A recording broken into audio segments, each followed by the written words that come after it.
உன்னிப்பா கவனிக்கணும். பிள்ளைங்க விளையாடக்கூடாது. உன்னிப்பா இயேசு நாமத்தினாலே ஸ்தோத்திரம்.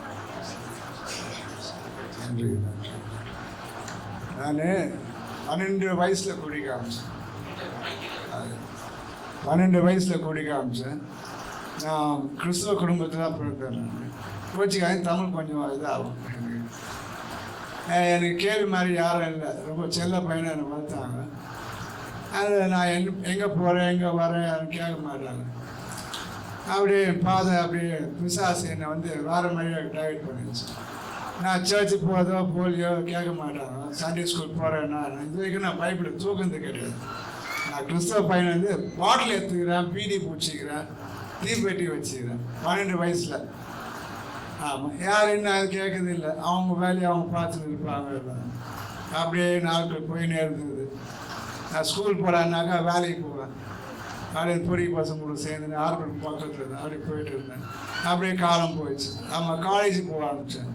அங்கே போயிட்டு வேறு மாதிரியே ட்ரக்ஸ் எடுத்துகிட்டு பஸ் ஏறி ஆர்டர் காசு பண்ணி ரொம்ப இதாக இருந்தேன். எல்லாம் காலேஜ், எல்லாம் லா காலேஜ், மெடிக்கல் காலேஜ், எல்லாம் இன்ஜினியரிங் காலேஜ், எல்லாம் காலேஜ் போயிட்டு ஒரே இது பண்ணிட்டு இருந்தேன். வீட்டுக்கு லேட்டாக வருவேன். அப்போ வேலை நல்லா வேலை இருந்துச்சு அசோக் லைனில். அப்போ நிறைய சம்பளம், டே நைட் குடிக்க ஆரம்பிச்சிச்சு. வெல்ல முடியாத சம்பளம், நல்லா இருந்தது, நல்லா வேலை, நல்லா எப்பவுமே பாட்டில் இருக்கும். என் கபோர்டில் பாட்டில் இருக்கும். வீட்டில் தலைமாட்டில் என் பாட்டில் தான். ஆமாம், சைடு இது தீப்பெட்டியும் சிகரெட்டும் தான். என் வண்டியில் பாட்டில் இருக்கும். போலீஸ்காரனுக்கே தெரியும். ஆமாம், இது தண்ணி வண்டிடா இது. ஆமாம், தண்ணி வண்டின்னு சொல்லுவாங்க. எல்லாமே எல்லாமே சொந்தக்காரர் எல்லாமே. அப்படி கடைசியில் எங்கள் அம்மாவுக்கு ஒருத்தங்க சொன்னாங்க, இவனுக்கு கால் கட்டு போடுங்க.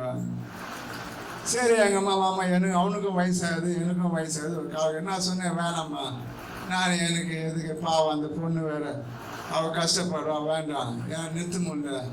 ஆனால் எங்கள் வீட்டில் எல்லாம் பேர் கிறிஸ்தவங்க தாங்க. நான் உண்மையாக சொல்கிறேன், பேர் கிறிஸ்தவங்க தான். எனக்காக ஒரு ஜெபம் பண்ணல. ஐயோ என்னடா இந்த பையன் இந்த மாதிரி இருக்கிறான்னு ஒரு இது கேரத்துக்கு ஏன்னா அப்படியே விட்டாங்க.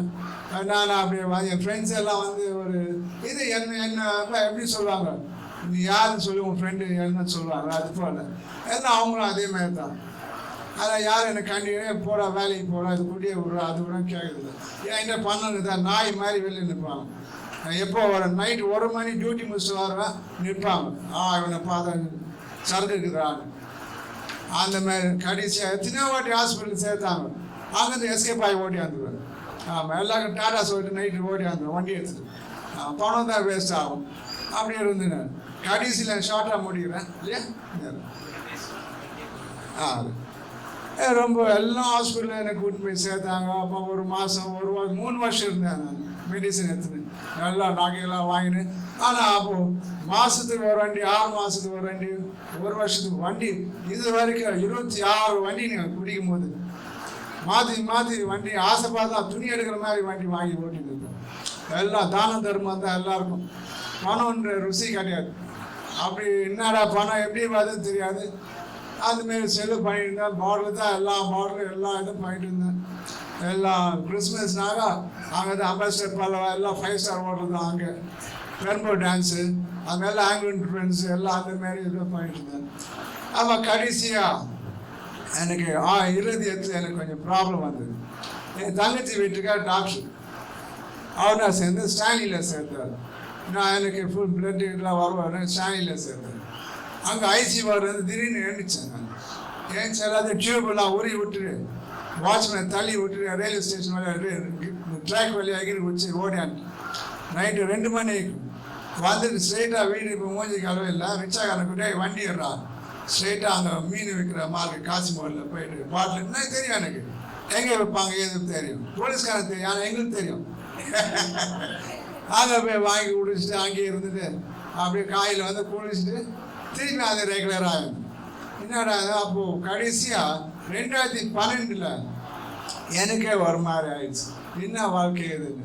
ஒரு தீபாவளி 2012 தீபாவளி நேரத்தை எனக்கு போனஸ் நான் எல்லாம் வாங்குறாங்க. போனஸ் நான் சொன்னேன்ப்பா எனக்கு கொடுத்துட்டு போனஸ் கிறிஸ்மஸ் வேணாம் பார்த்துப்பேன், போனஸ் வாங்க எல்லாருக்கும் நாளைக்கு கவனிக்கிறேன்டா, தீபாவளிக்கு நான் கவனிக்க வாங்கடா வாங்க எல்லாம் அப்போ அவங்களெல்லாம் தீபாவளிக்கு ஒன்றுமே இல்லாம ஒரு பைசா இல்லை, பீடி வாங்க காசு இல்லை.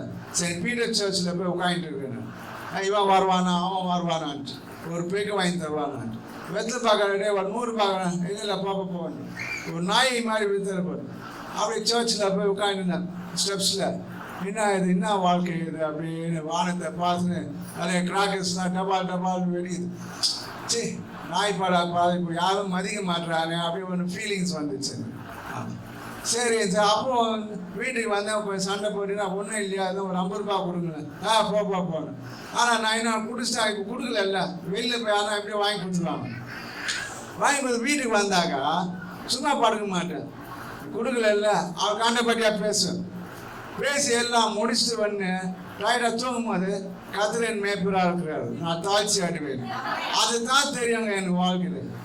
என் பாட்டிமா எனக்கு ஃபேமிலி ஜாப் பண்ணும்போது அது எனக்கு கற்றுக் கொடுத்தான். போதையில் காஸ்ட்டு எல்லாரையும் திட்டி முடிச்சு அதை சொல்லிட்டு பார்த்துருவேன் நான். காலையில் எழுந்துட்டு தீவிரம் பிசாசுடைய வாழ்க்கையை தான். இப்போ 2012 கல்யாணம், அது முன்னாடி கல்யாணம் ஆயிடுச்சு. 11 கல்யாணம் ஆயிடுச்சு. ஒரு குழந்தை ரெடி ஆயிடுது. 6 மாதம் மனைவி தனியாக தான் போனேன். ப்ரெக்னென்சி நல்லா பண்ணியாக போயிட்டேன். அப்போ இன்னும் நான் ஜாலியாக இருக்கும், எல்லாம் ஜோரில் எல்லாம் பிடிச்சிருக்கு. அப்போ இருந்தேன்.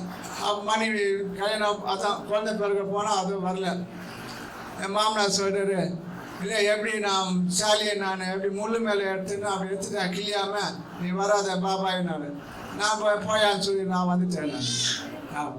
அப்போ என் ஃப்ரெண்ட்ஸோ என் குடும்பத்தில் யாரோ என்னை வந்து ஒரு அவங்க அதான் சொன்னேன், என் குடும்பம் வந்து பேர் கிறிஸ்தவங்க, பைபிளை பற்றி ஏதோ சொல்லலை எனக்கு. ஒரு சரி டைவர்ஸ் நான் என்ன போதில்லை எனக்கு. Right okay. என் தங்கச்சி வீட்டுக்கார் வேற ஒரு கல்யாணம் பண்ணி வைக்கிறோமா அப்படின்னு. ரைட் ஓகே அப்படின்னு அது அப்படியே காலம் போயிடுச்சு. இப்போ 12ஆம் வருஷம் திருப்பி எனக்கு இதான்னு நான் சொன்னேன், மாமி என்னை ஹாஸ்பிட்டலில் சேர்த்துருங்க. ஏன்னா நான் இதோட நான் விட்டுறேன், இந்த குடியெல்லாம் விட்டுறேன். டிடிகே ஹாஸ்பிட்டலில் என்னை சேர்த்தாங்க. சேர்க்க மாட்டேன்ட்டாங்க. ஏன்னா அங்கே தான் நான் ரெகுலர் கஸ்டமர் மாதிரி நான். ஆமாம் போவேன், எல்லாரும் தெரியும். போவேன், இல்லைப்பா வேணாம்ப்பா, ஐயோ இது தலை வேலை, இது திருப்பி வந்துடுறாரு வேணான்னு. அப்போ எல்லாம் கெஞ்சி சேர்த்தாங்க.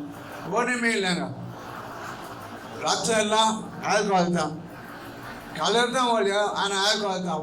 ஒன்றுத்தையும் போய் யாருக்கும் உதவி செய்ய முடியாததுனால கண்ணு பிளைண்ட் ஆயிடுச்சு, மூளை சுருங்கி போயிடுச்சு, அதான் தீங்கி போயிடுச்சு. இருதயம், கிட்னி, லிவரு எல்லாம், கல்லீரு, நுழறுகள் எல்லாமே, கால் எலும்பெல்லாம் இந்த கட்டை எப்படி பூச்சி அடிச்ச எலும்பெல்லாம் நிற்க முடியாது. ஆனால் வெறும் தோலோ எலும்பும் தான் இருந்தது, ஒன்றுமே கிடையாது. கத்துறது தான் என்ன இது பண்ணாரு. எல்லாம் டாக்டர்ஸ் 4 டாக்டர்ஸ் என்னை செக் பண்ணாங்க. No, within 15 minutes or 45 minutes மறுகையான்னு சொல்லிட்டாங்க.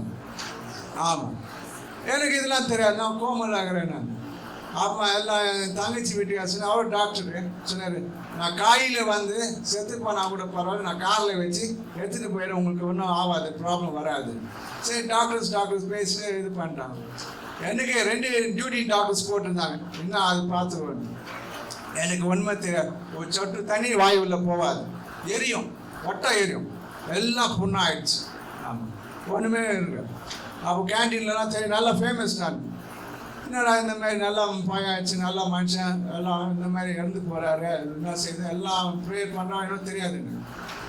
காலையில் 4 மணி 4:15 இருக்கும், எனக்கு தெரியாது. நான் ஏறிச்சு பேஸ்ட்டு சோப்பு எல்லாம் டெய்லி நம்ம ஷேப்பு எல்லாம் ட்ரெஸ் பாயின்னு பாத்ரூம் போய் நர்ஸுங்க டியூட்டி நர்ஸ் ஏஜ் பயந்து போய் கோட்டர்ஸ் போய் டாக்டர்ஸை கூப்பிட்டு வந்து, ஐயோ மேடம் வாங்க இவர் ஏஞ்சி எங்கேயும் போகிறாரு. நான் போய் குளிச்சுட்டு நீட்டாக கேண்டீனில் போய் தட்டுறேன். 4:45 கேண்டீனில் போய் அவர் பார்த்து, என்னப்பா அவர் பயந்து போய், என் பசி அடி நான் சாப்பாடு போகிறேன். நான் பழைய மாவை சுட்டு எனக்கு ஏதோ தோசையோ இல்லை தண்ணி சில்லுன்னு கொடுங்க, ஜூஸை கொடுத்தாரு, மேங்கோ ஃப்ரூட் ஏதோ குடிச்சு எல்லாம் சாப்பிட்டு போட்டு பசி எடுது. கொஞ்சம் தண்ணி போகாத தண்ணி அப்படியே பசி தாகம் அப்படியே எடுது. பின்னாடி இந்த எல்லாம் டாக்டர்ஸ் எல்லாம் பார்க்குறாங்க, கவுன்சிலர்ஸ் எல்லாம் பார்க்குறாங்க.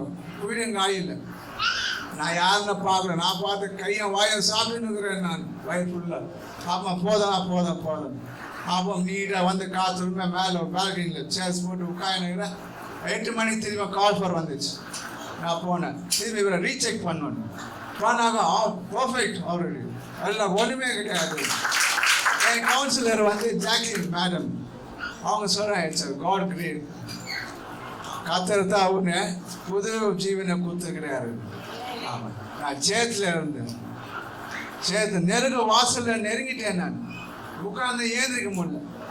எங்கள் அப்பா எல்லாம் சொன்னார், டே தூக்கி அவனை போடுற, அவனை சாப்பிட்றான், காலை தூக்குனார்.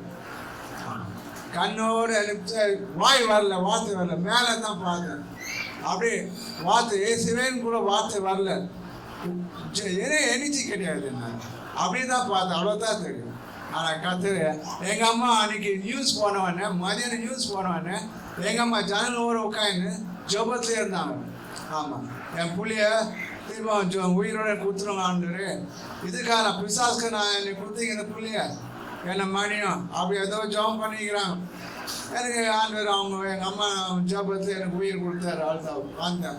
வந்துட்டு வீட்டுக்கு போய் எங்கள் அம்மா கை பிடிச்சி சர்ச்சுக்கு போகிறேங்க. போனால் பெரிய பேங்கு ஏசு விடுகிறாரு. மோகன் சிங் யாருன்னு தெரியாது. எங்கள் குடும்பத்து தினகரன் தான் தெரியும். உடம்பு ஃபுல்லாக தினகரன் தான். இவரு யாருன்னு தெரியாது. நான் என் செக்ஷனுக்கு கூப்பிட்டேன், சாமிநாதன் இது யார்? ஓ போயா, ஒயின் ஷாப் தந்துக்குது போயா. அம்மா ஏமா இவங்க தான் இங்கே அன்புமானு விளையாடாத சாமிநாதன், வா நான் கூட்டின்னு வரேன். எனக்கு ஞாபகம் மருதுலாம் போயிடுச்சு. என்ன வண்டி எடுக்கக்கூடாதுட்டாங்க. எல்லாம் சாவிலாம் கூட நீ வா, நம்ம காரில் போகலாம். நிறையா வேலை இருக்குது அப்படியா.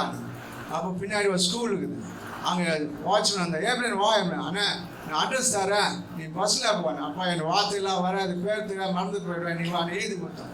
அந்த பஸ்ஸில் ஏறி முன்னாடி போய் ஒன் டே பாஸ் வாங்க முன்னாடி போய் டிரைவர்கிட்ட, ஐயா அந்த இடம் வந்து என்னை இறக்கி விட்டுருவோங்கண்ணே.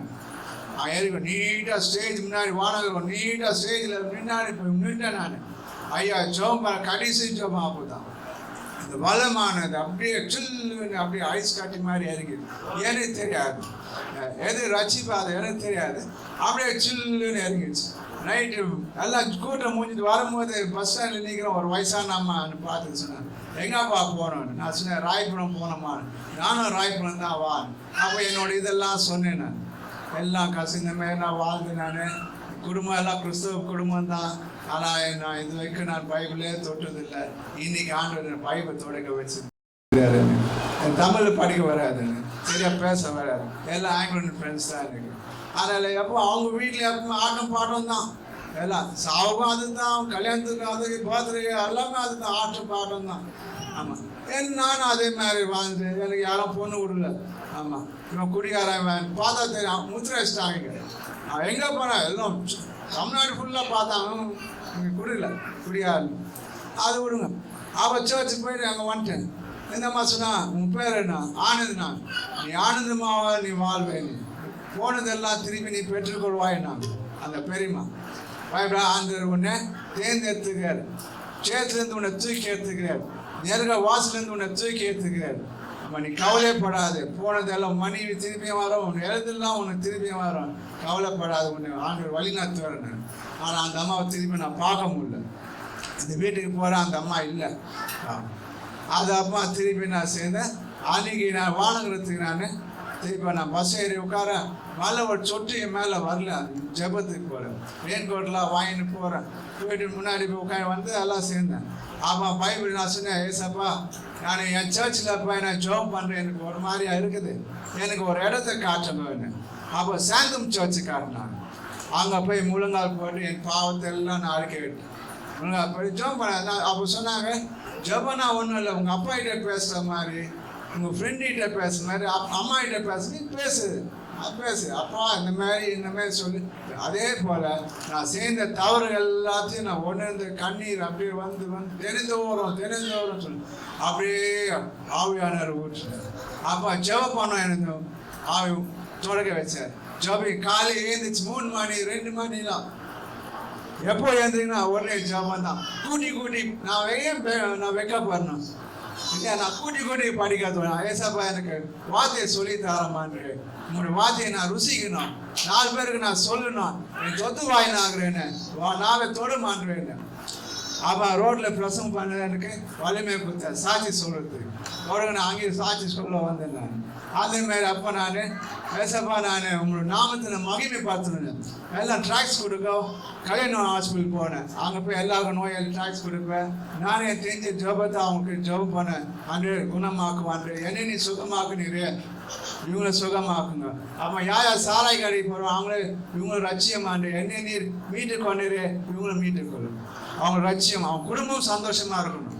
அவங்க என் குடும்பம் மாதிரி பிரிஞ்சு போகக்கூடாது, அவங்க சந்தோஷமாக பாருமாண்டு.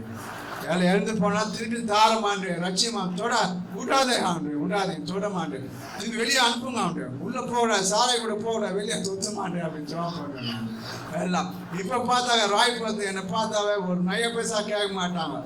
சாலை வாங்க, கவர் தண்ணி வாங்க, கிளாஸ் வாங்க, பீடி வாங்க காசு. இன்னைக்கு நாய்ங்க தான் எனக்கு ஃப்ரெண்ட்ஸு. ஊரெல்லாம் 30 நாய் மேலே நாய்ங்க. ராத்திரி இன்னும் சாப்பாடு வச்சு ராத்திரி போக நாய், பறவைக்கு, பூனைக்கு எல்லாம் சாப்பாடு போட்டு நான் என்ன சொன்னேன், அங்கே நீ படித்த ஜீவனுக்கு நான் ஆகாரம் கொடுக்கணும். இன்னைக்கு நான் ஏழைக்கு நான் ஒரு பைசா இல்லைங்க, பேங்க்கில் ஒன்றும் கிடையாது. 100 ரூபாய் தான் பேங்க் பேலன்ஸ். எனக்கு எல்லாமே லட்சம் லட்சமாக வந்து பிஆர்எஸ் வாங்கி எடுத்துன்னு வந்துட்டேன். லட்சம் எல்லாமே ஆட்டோ வாங்கினேன், வேன் வாங்கினேன், காரு, பைக்கு எல்லாம் வாங்கினேன். எல்லாத்தையும் வச்சு நகையெல்லாம் இவ்வளோ தூரம் போட்டுன்னு இருப்பேன். பணக்கார என்ன போடுவேன், இவ்வளோ தூரம் எல்லா வேலையில் 2 போட்டுன்னு இருப்பேன். பைத்தக்காரன் மாதிரி எல்லாத்தையும் எல்லாம் போட்டு கடைசியில் ஒன்றும் இல்லாமல் நரோட்டில் இருந்தேன். இன்னைக்கு திரும்ப பல என்ன வேணுமோ எனக்கு தீர்வு தராரு. ஆமாம், இந்த கொரோனா டைமில் எனக்கு திடீர்னு இதாகிடுச்சு. வண்டி ஓட்டினேன், திடீர்னு இதாகிடுச்சு. இங்கே வழி அமைச்சு கத்தாவே நான் உங்களுடைய மகன் தானே, எனக்கு எதுவும் வரக்கூடாது. நீ திருப்பி எனக்கு உயிர் கொடுத்துக்கிறீர். நான் பிசாஸ் கையில் நான் சாகக்கூடாது. ஆமாம், நீர் என்னை ஜீவனை கொடுத்துக்கிறீர் என்று நான் விசுவாசிக்கிறேன் அப்படின்னு. அவ்வளோதான், போனது போயிடுச்சு. எந்த வழியோ எது இருந்தாலும் இப்படி தான் சொல்லேன், என் தலை வழியோ விரல் வந்திருந்தாலும் கத்தாவே சுகமாகும். அவ்வளோதான், ஒரே வார்த்தை. நீ இருக்கும்போது எனக்கு என்ன கவலைன்னு சொல்லு. இப்படி தான் நான் பேசுவேன் நான். ஆமாம், இன்னைக்கு வந்து யார் என் ஃப்ரெண்ட்ஸு யார் குடிக்காரனோ அவங்க பார்க்கும்போது தான் ஜோம் பண்ணுவேன். ஆனால் என் கூட இருந்தாங்களே ஒருத்தன் கூட என் கண்ணு முன்னாடி இல்லைங்க, ஒருத்தன் கூட இல்லை. எல்லாம் தேட ஃபோன் நம்பர் பார்க்குறேன், போய் பார்க்குறேன், எங்கேயுமே கிடையாது, எவனும் கிடையாது. நீங்கள் கூட வேச பேர் லேலின் ஒர்க்கர்ஸ் நிறைய பேர் இருப்பாங்களா, சரி யாரும் முடியாது. ஆமாம், எல்லாம் குடிக்கார பசங்க, ஐயோ மோசமானாங்க. ஆமாம், ஆனால் அவங்களெல்லாம் பார்த்து நான் சொல்லணும், நான் ரொம்ப ஆமாம் நான் சொல்லணும். நான் எல்லாம் சொல்லுவாங்க, நீ வேலையை விட்டே நீ அதான் பிச்சைக்காரன், நீ ரோட்டில் திரிடுறேன். ஆனால் ஆண்டவர் என்னை கை விட்டுரு. உண்மையாக ஜீவன் உள்ள பேசுவானர். ஆமாங்க, இதில் எத்தனை பேர் கிறிஸ்தவன் இருக்கிறாங்க, இந்துஸ் இருக்கிறாங்க, முஸ்லீமாக இருக்கிறாங்க. இன்னைக்கு நான் வாட்ஸ்அப்பில் முஸ்லீம்ஸு, இந்துஸு யாராக இருந்தாலும் டெய்லி காலையில் தூங்குறதுமே 12 மணிக்கு வசனத்தை அனுப்புவேன். தமிழ் இங்கிலீஷ்லையும் காலையிலையும் ஜெபம் பண்ணி வச்சு வசனம் அனுப்புவேன். என்ன வசனம் தோணுதோ அதை அனுப்பிச்சி விடுவேன். இதுதான் என்னோட ஊழியம். வசனம் எல்லாருக்கும் வெளிநாட்டுக்கு போகுது, வெளிநாட்டுக்கு ஃப்ரெண்ட்ஸ் எல்லாத்தையும் அனுப்பிச்சிடுவேன், இங்கிலீஷில் அனுப்பிச்சி விடுவேன். எல்லாமே அவங்க திரும்ப ஆமேன் போட்டு எனக்கு எல்லாம் திரும்ப அனுப்புவாங்க. எனக்கு திரும்ப ரிப்ளை பண்ணுவாங்க. நான் ஃபோன் பண்ணி நீ படிக்கிறது இல்லையா, நீ காத்திருக்க தொடுவார்றா அப்படியே சொல்கிறேன், தொடுவார். ஆமாம், சரி நான் இன்னைக்கு எப்படி இருக்கிறேன் பாரு, இன்னைக்கு நான் சந்தோஷமாக இருக்கிறேன். ஆமாம், எனக்கு எந்த கவலை இல்லை. என்கிட்ட ஒரு பைசா இல்லைன்னு கிடையவே கிடையாது. எப்போ நான் பார்க்கல, அது எப்படி தான் வருமானு தெரியாது. இது வேணும் எதை வேணும்னாக்க ஓகே வாங்கிக்கணும். இன்னைக்கு வந்து சொல்லுமா பிரதர், டெரஸில் நான் இது பண்ணது கடைசி நான் 2015 நான் சொன்னேன், ஏசப்பா எனக்கு இந்த வீட்டில் வந்து படுக்கை இடம் இல்லை, அதிகாரம் கிடையாது, ஒன்றுமே கிடையாது, சொந்த வீடு கிடையாது, எனக்கு எதுவுமே தேவையில்லை. ஆமாம், என் டெரஸில் மொட்டை மாடியில் படுக்கை எனக்கு 6 அடி இது, இந்த படுக்கை இடம் மட்டும்தான் போதும், உண்மையை நான் தானிச்சிருப்பேன். ஆனால் போன வருஷம் முடிட்டுல ஒரு திடீர்னு ஒரு தைரியத்தை கொண்டார், கட்டுடான்னு எழுப்பதற்காக வேண்டிய கூடாரம் கட்டுன்னு. ஏசாப்பா 1.5 லட்சம் தாங்குது கட்டுனாரு. கட்டுற தொடங்கி முடிச்சா 3.5 லட்சம் ரூபாய் ஆயிடுச்சு. வெறும் தகடு போடுமா, எப்படி தான் பணம் வந்துச்சு இல்லை, எங்கேருந்து வந்தாங்களோ, மேட்ரிக்ஸ் போட்டாங்க, அது போட்டாங்க, ஃபேன் வாங்கினோம், லைட் போட்டாங்க, அது இது எப்போ எங்கேருந்து வந்துடுறேன். அதான் சொல்கிறா, ஏசுடா ஏசு நீ விசுவாசி நேசி எல்லாம் செய்வார். ஆமாம், ஏசு நீ கை விட்டார், அவர் கை விட்டுவார். ஆமாம், இயேசுவின் கை உள்ள நான் அவர் முன்னாடி கட்டியமா பிடிச்சினாரு. நான் சொல்லுவேன், ஏசப்பா நான் உங்களை பிடிச்சாங்க கை பிசாசு நீக்கி விட்டுருவோம், நீங்க என்ன பிடிச்சிங்க அவ கெட்டியமா இருக்கும். ஆமா, நான் கை பிசாசுன்னா விரல இழுத்து விட்டுருவோம், ஊந்துருவேன் நான். நீங்க என்ன பிடிச்சிங்க ஏசப்பா, எனக்கு யாரும் இல்லை பூமி இல்லை. ஆமா, நானும் நீங்க தான் எனக்கு, வேற யாரும் கிடையாது. இப்போ கூட அதான் சார், அவர் வண்டி தான் எந்த இல்லை, எல்லாம் எழுந்து போயிடும். நடந்து போவேன், ஏசப்பா நீங்க கவலைப்பா, நல்ல சகோதர தந்தை எங்கே தான் நான் நடந்து போவேன், நான் பயப்படாதீங்க. வீட்டுக்கு போனால் வண்டி வாங்கிறது ரெடி பண்ணாங்க. ஷோரூம் போனேன், ஏசப்பா நீங்கள் எடுத்து தரோன்னா இந்த வண்டி எடுத்து கொடுத்தாங்க. அதை ஏசு விடுகிறார். ஏசு விடுகிறாருனாக்கா எல்லாம் பாவத்துலேருந்து வீட்டில் சேர்ந்துருக்கேன், அது ஏசு விடுகிறார். அது மட்டும் போட்டுக்கிறேன். எல்லாம் நினச்சி நான் ஊழியத்தில் நான் பெரிய ஆள், நான் பெரிய ஆள் இருக்கேன் நான். ஆமாம், இது வரைக்கும் 5 வருஷம் ஆயிடுச்சு, அந்த வண்டி புதுசாகவே தான் இருக்கும். அவருடைய ஆசீர்வாதம் தான் அது. Thank you brother. ஏசப்பா ஒரே ஒரு அண்ணன், ஒரு அக்கா, ஒரு தங்கச்சி. என் மேலே குடும்பத்தில் என் மேலே பாசம் இருந்தாக்கா பிரிஞ்சு போன என் மனைவியை, ஆனால் என் ஃபோட்டோ, என் பொண்ணு ஃபோட்டோ பார்த்துட்டு அவனை மாதிரி இருக்குது பொண்ணு, அவனை மாதிரி இருக்குது பொண்ணுன்னு. என் அண்ணனுக்கு 3 பொண்ணுங்க, அவன் பொண்ணும் என் பொண்ணும் அதே மாதிரி இருந்து பெருமையாக சொல்கிறான். என் சபையிலலாம் சொல்கிறான், சிஎஸ்ஐயில். ஆனால் என் பொண்டாட்டியும் பொண்ணும் போன வருஷம் வந்தாங்க, அது தத்து நிற்கிறான். என் தங்கச்சி ஆக ஏன்டா சேர்ந்தனாக்கா, யார் மம்மியும் டேடி யார் பார்த்தது, அவன் பொண்டாட்டி கூட போயிட்டாக்க இவங்களை யார் வயசானவர் கவனிக்குது. அப்போ சொன்னேன், மம்மி அவன் நல்லா இருக்கட்டும் அப்படின்னு சொன்னேன். ஆனால் போன வருஷம் அவன் மனைவி விட்டு போயிடுச்சு.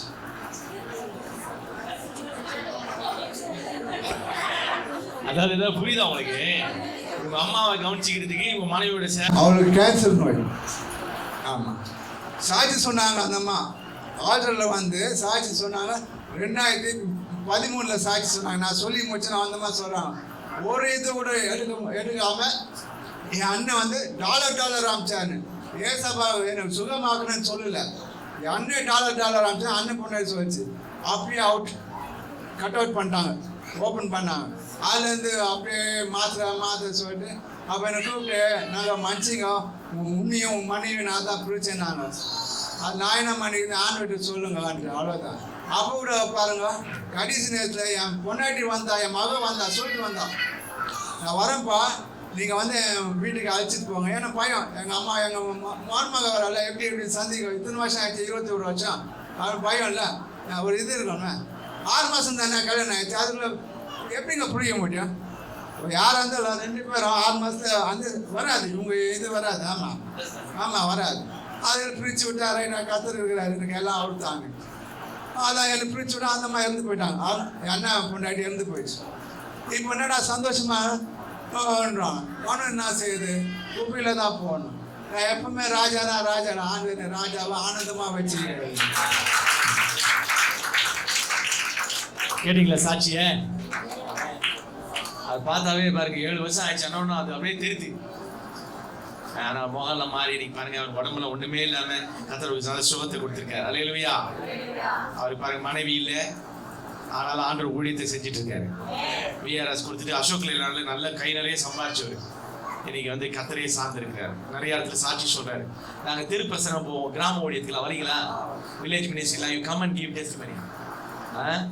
If you speak in English, I will translate. Okay? அவர் தமிழ் சரியா வரல. அவர் தான் சொன்னார், ஆங்கிலோனியன் ஃப்ரெண்ட்ஸ். அவர் எல்லாம் ஆங்கிலோனியன் வந்து எப்போ எல்லாத்துக்கும் கூடி தான், பார்ட்டி தான், எல்லாத்துக்கும் பார்ட்டி தான். சாவு, கல்யாணம், பர்த்டே எல்லாத்துக்கும் இது போட்டு. ஆமாம், எல்லாம் போச்சு. இல்லை சரி, இன்னொரு தடவை நல்லா சாட்சி சொல்லுங்க. நேரம் இல்லை, எல்லாம் போயிடுச்சு. இன்னைக்கு எல்லாம் செஞ்சு போயிட்டான். இயேசு விடுவிக்கிறார் ஊழியத்தில். அந்த காடுங்க இயேசு விடுவிக்கிறார் போய் சேர்ந்து அவர் ஐயா ஜோமன் போது அது உடம்பெல்லாம் புல்லரிச்சு எல்லாம் போனதுனால இப்போ அந்த ப்ரேயர் பார்ட்னரா அவர் கத்தை சேர்த்துருக்கிறார். ப்ரேயர் வாரியர், ஜப வீரரா இருந்து எங்கெங்கெல்லாம் மீட்டிங் நடக்குதோ அங்கெல்லாம் போய் ஒரு ஜபம் பண்ணார். இப்படிப்பட்ட ஆட்களை கத்தை மாற்றுகிறார். ஆமாம், கத்தை நம்மளோட ஆண்டவர் மாற்றுகிறவர். சொல்லுங்க, நம்மளோட ஆண்டவர் அவர் மாறாதவர், அதனால் அவரும் மாற்றுகிறவர். பிரதர் அவருக்காக ஜோமல் அன்பின் ஆண்டவரே, ஆனந்த் பிரதருக்காக ஜெபிக்கிறோம். நீங்கள் அவர் சாட்சி சொன்னார், வார்த்தைகள் சரியா வரல, லாங்குவேஜ் ப்ராப்ளம். ஆனாலும் அவர் சொன்ன சாட்சி அநேகருக்கு தொட்டு இருக்குது. எங்க குடும்பத்தில் கூட யாராவது இன்னும் குடிக்காரர்கள் இருந்தாருன்னா அவர் சொன்னாரு, குடி மட்டும் இல்லை, கஞ்சா, சிகரெட்டு, பொடி, என்னென்ன போதை இருக்குதோ அத்தனையும் நான் சாப்பிட்டேன். நாய் மாதிரி, பன்னி மாதிரி ரோட்ல விழுந்து கிடப்பேன். ஆனா இன்னைக்கு ஆண்டவர் என்ன டீசெண்டா வச்சிருக்கிறாரு. இயேசு என்னை மாற்றினார். அந்த தெய்வத்துக்காக நான் கடைசி வரை உயிர் மூச்சு வரைக்கும் வாழ்வேன் சொன்னார் ஆண்டவரே. கடந்த 7 வருஷம் அவரை காப்பாத்தினது போல தொடர்ந்து நாமத்துக்கு சாட்சி அவரை நிறுத்துங்க இயேசுவின் நாமத்தில். God bless you. சாட்சி போய் மாட்டேன் சொல்லுவீங்களா? சொல்லுவீங்களா சொல்ல மாட்டீங்களா? விசேஷமாக நம்ம இப்போ கொஞ்ச நேரம் ஜஸ்ட்டு வர்ஷிப்பில் ஆண்டவரை ஆராதிக்க போகிறோம். ஆராதிக்கிற நேரத்தில் ஆண்டவருடைய ப்ரெசன்ஸ் நம்ம கூட கண்டிப்பாக நம்ம மத்தியில் அசைவாடும். ஸோ ஆண்டவர் துதிகள் மத்தியிலே வாசம் பண்ணுகிற தேவன் நம் தேவன். கண்டிப்பாக நம்ம மைண்டை எல்லாத்தையும் ஒருமுகப்படுத்தி ஆண்டவருடைய சமூகத்துக்கு நம்ம நேராக கடந்து செல்வோம்.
பாடங்கள் எவ்வளோ கஷ்டங்கள் நிமிக்கணும். அதனால ஐயாவோட சாட்சி கேட்கும்போது எவ்விதமாக ஆண்டவர் அவங்க நடத்துறாங்க. ஆண்டவர் ருசி காட்டுற பிள்ளைகள் ஒரு நாளும் வெட்டப்பட்டு இன்னைக்குமே கைவிடாத செய்யணும். நம்ம எந்த சூழ்நிலை வந்தாலும் சரி, எந்த பிரச்சனைகள் இருந்தாலும் சரி, ஆண்டோடைய பார்வை நம்ம நோக்கி இருக்கும்போது கண்டிப்பாக நம்ம ஒவ்வொரு பேரையும் தனிப்பட்ட முறையில் வரும். அதனால் துதிக்கும் போது துதிகளின் சத்தியத்தில் வாசம் பண்ணுகிறது. கண்டிப்பாக ஆண்டவரை நடத்துவாங்க.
தாழ்த்தும் போது, நம்மளை ஆண்டவர் சமூகத்தில் நம்மளை ஒப்படைக்கும் போது கண்டிப்பாக ஆண்டவர் நிம்மதி நடத்துகிற தேவன்.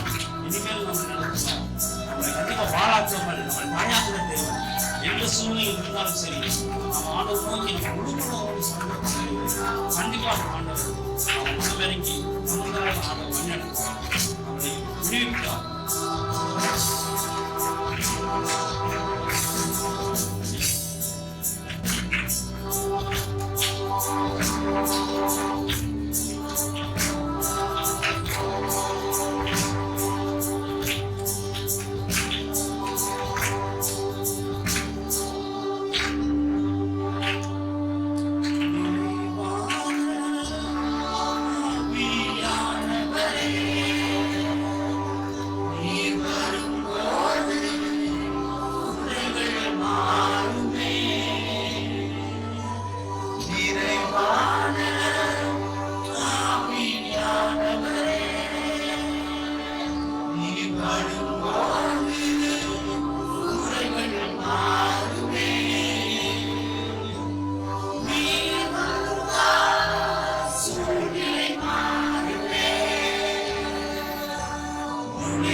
நீங்க வாங்கப்பா.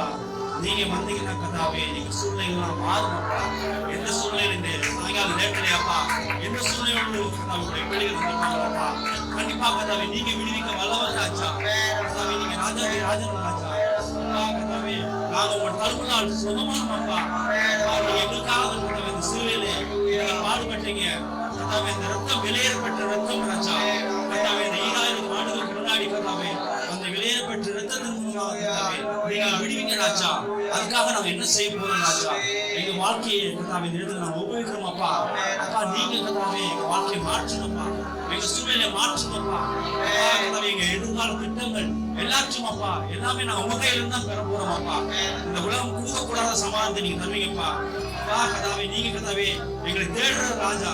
நீங்க எங்களை தேடி வந்தீங்கப்பா. அப்பா கதாவே நாங்கள் காணாம போன ஒரு ஆடை போல இருந்தோம். கதாவே நீங்க எங்களுக்காக நீங்க தேடி வந்தீங்கப்பா. கண்டிப்பா கதாவே இந்த வந்திருக்க ஒவ்வொரு பேரோட வாழ்க்கையிலும் அப்பா நீங்க கிரியை செய்யுங்க. உங்களுடைய பிரசன்ஸ் இந்த நேரத்துல அப்பா கதாவே அசைவாடட்டும் அப்பா. கண்டிப்பா கதாவே நீங்க மகத்துவமானவர். ஆராய முடியாது எண்ணி முடியாது அதிசயங்களை செய்ய முடியாதப்பா. நீங்க செய்யுங்கப்பா. நீங்க செய்ய போற தயவு காட்டுங்க. பாதத்தை கொடுங்க, பலப்படுத்துங்க. இயேசு மூலம் நல்லா தேங்க்யூ பிரதர். நம்ம அப்படியே தள்ளி வந்து உட்காந்துக்கலாமே. வெளியே இருக்கவங்க யாராவது உள்ள வரந்தா சிஸ்டர் ஜாப் பண்ணுங்க. பிரின்ஸ் சிஸ்டர் ஜாப் பண்ணுங்க. Pray for the word of God. வாங்க அப்படியே வந்துருங்க. கர்த்தர் உங்களுடைய கணவராகிய ஊழியரை கர்த்தர் பயன்படுத்தும்படியாக வார்த்தைக்காக ஜாப் பண்ணுங்க. அதுக்கப்புறம் பிரதர் ஜான் ஸ்டான்லி தேவ வார்த்தையை கொடுப்பாங்க. நீங்க வார்த்தை கொடுக்கும்போது நல்லா கவனிக்கணும்.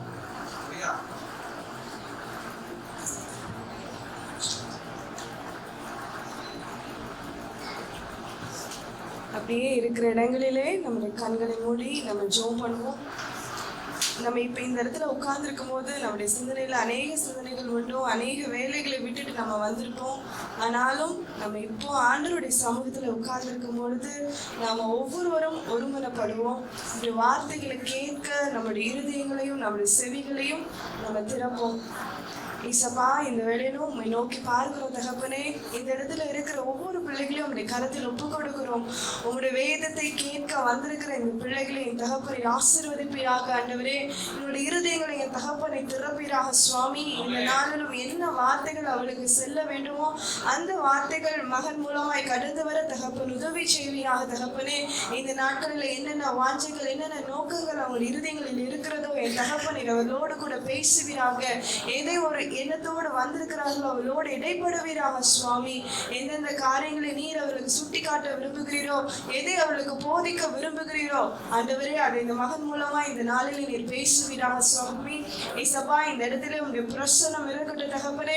ஆவியானவர் இந்த இடத்துல நீர் கடந்து வர வேண்டும் என்று சொல்லி ஜெபிக்கிறோம் சுவாமி.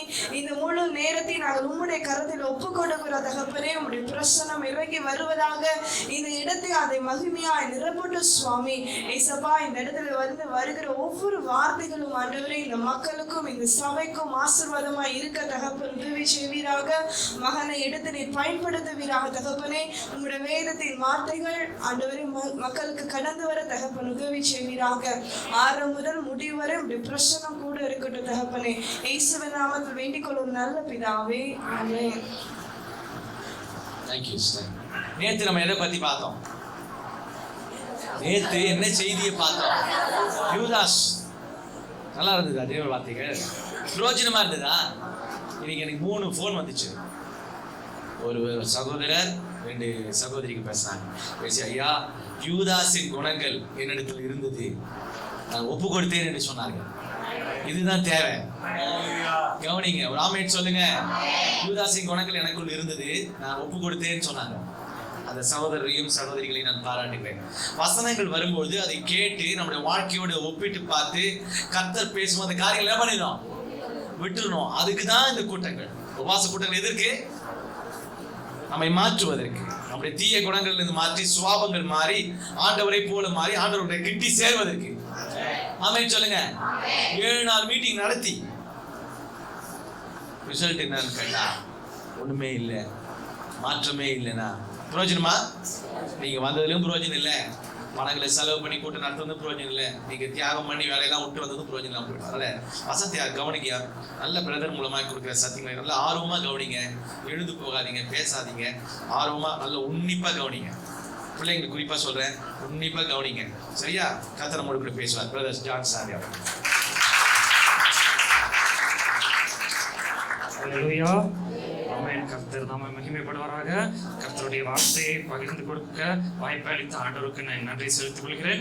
என் அன்புடன் அழைத்த சபை போதகர் ஐயா அவர்களுக்கும், போதகர் அம்மா அவர்களுக்கும், மற்றும் சபை விசுவாசிகள் ஒவ்வொருவர்களுக்கும் ஆண்டவர் இயேசு கிறிஸ்து நாமத்தினாலே என் அன்பின் வாழ்த்தலை தெரிவித்துக் கொள்கிறேன். என் கூட அருமையான வர்ஷிப் பண்ண வந்த பிரதர் அப்ரஹாம் டீம் அவர்களுக்கும், சாட்சி சொல்ல வந்த ஆனந்த் ஸ்டான்லி பிரதர் மற்றும் ஒவ்வொருவருக்கும், என்னுடைய ஸ்டூடெண்ட் எஸ்ஐகே பிரதர் வந்து என்னுடைய பைபிள் கிளாஸ்ல படிக்கிறாங்க, அவங்களுக்கு ஒவ்வொருத்தருக்கும் ஆண்டவர் இயேசு கிறிஸ்து நாமத்தினாலே என் மனைவி பிரின்ஸையும் நானும் வாழ்த்தலை தெரிவித்துக் கொள்கிறோம். ஆண்டவர் தாமே மகிமைப்படுவாராக. ரொம்ப சந்தோஷம். ஏன்னா ஐயா என்கிட்ட சொன்னாங்க 60 பேர் வந்து நம்ம சபையில 7 நாள் உபவாசம் இருக்கிறீங்க. எத்தனை பேர் அந்த உபவாசம் இருக்கிறீங்கன்னு சொல்லி கைகளை உயர்த்தி ஆண்டவருக்கு அல்லேலூயா சொல்லுங்க. 60 பேர். ஆமென், ஸ்தோத்திரம். 60 பேர் நீங்க 7 நாள் உபவாசம் இருக்கிறீங்க. அது சும்மா இல்லை பிரியமானவர்களே. இப்ப நீங்க கண்ணீரோடு விதைக்கிறீங்க. இன்னும் ஒரு சிலர் 3 நாட்கள் நீங்க உபவாசம் இருக்கிறீங்க. இன்னும் ஒரு சிலர் ஒருவேளை 1 நாட்கள் என்று சொல்லி நீங்கள் ஆண்டவருக்கென்று உங்களுடைய நேரங்களை, உங்களுடைய காரியங்களை நீங்கள் விதைத்திருக்கிறீங்க. இது கண்டிப்பாக நீங்க அறுப்பீங்க. ஒரு நாள் நீங்க அறுப்பீங்க. அந்த நாளுக்காக நீங்க காத்திருங்க. அந்த நாளுக்காக நீங்க காத்திருந்து நீங்க ஜெபிக்கும் போது ஆண்டவர் தாமே பெரிய காரியங்கள் செய்வாராக. அந்த நாளுக்காக காத்திருங்க. இயேசுவின் ரத்தத்தால வாங்கப்பட்ட சபை இது. அந்த இதோட மீனிங் உங்களுக்கு தெரியுமா?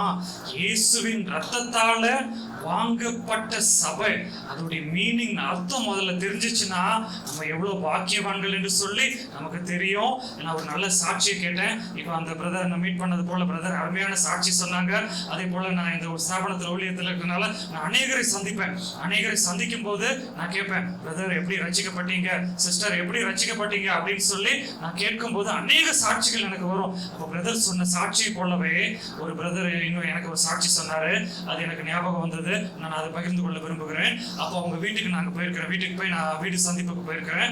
வீட்டில் வந்து அந்த பிரதர் மாத்திரம் தான் ரட்சிக்கப்பட்டிருக்கிறாங்க.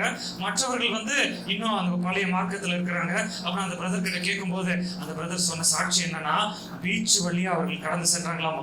பீச்சுக்கு காத்து வாங்க போய் பீச்சில் இருக்கும்போது பீச்சில் இருந்து தேவனுடைய வார்த்தையை கேட்டாங்களாமா. பீச்சில் இருந்து என்ன வார்த்தை கேட்டாங்கன்னா, அருமையான மறைந்த டிஜிஎஸ் ஐயா வந்து மெசேஜ் கொடுத்துட்டு இருக்கிறாரு. பீச்சில் மெசேஜ் கொடுத்துட்டு இருக்கிறாரு. இயேசுவின் ரத்த கோட்டைக்குள்ள நம்ம மூடப்பட்டிருக்கிறோம், இயேசுவின் ரத்த கோட்டைக்குள்ள நம்ம வந்திருக்கிறோம் அப்படின்னு சொல்லி அவங்க மெசேஜ் கொடுத்தாங்களாமா. மெசேஜ் கொடுத்த உடனே இவர் என்னதான் நடக்குது, என்னதோ ரத்தம் சொல்றாரு, கோட்டைன்னு சொல்றாருன்னு சொல்லி உள்ள போலான்னு சொல்லி அப்படி உள்ள போய் அந்த மீட்டிங் இடத்துல போய் பார்த்தாராமா.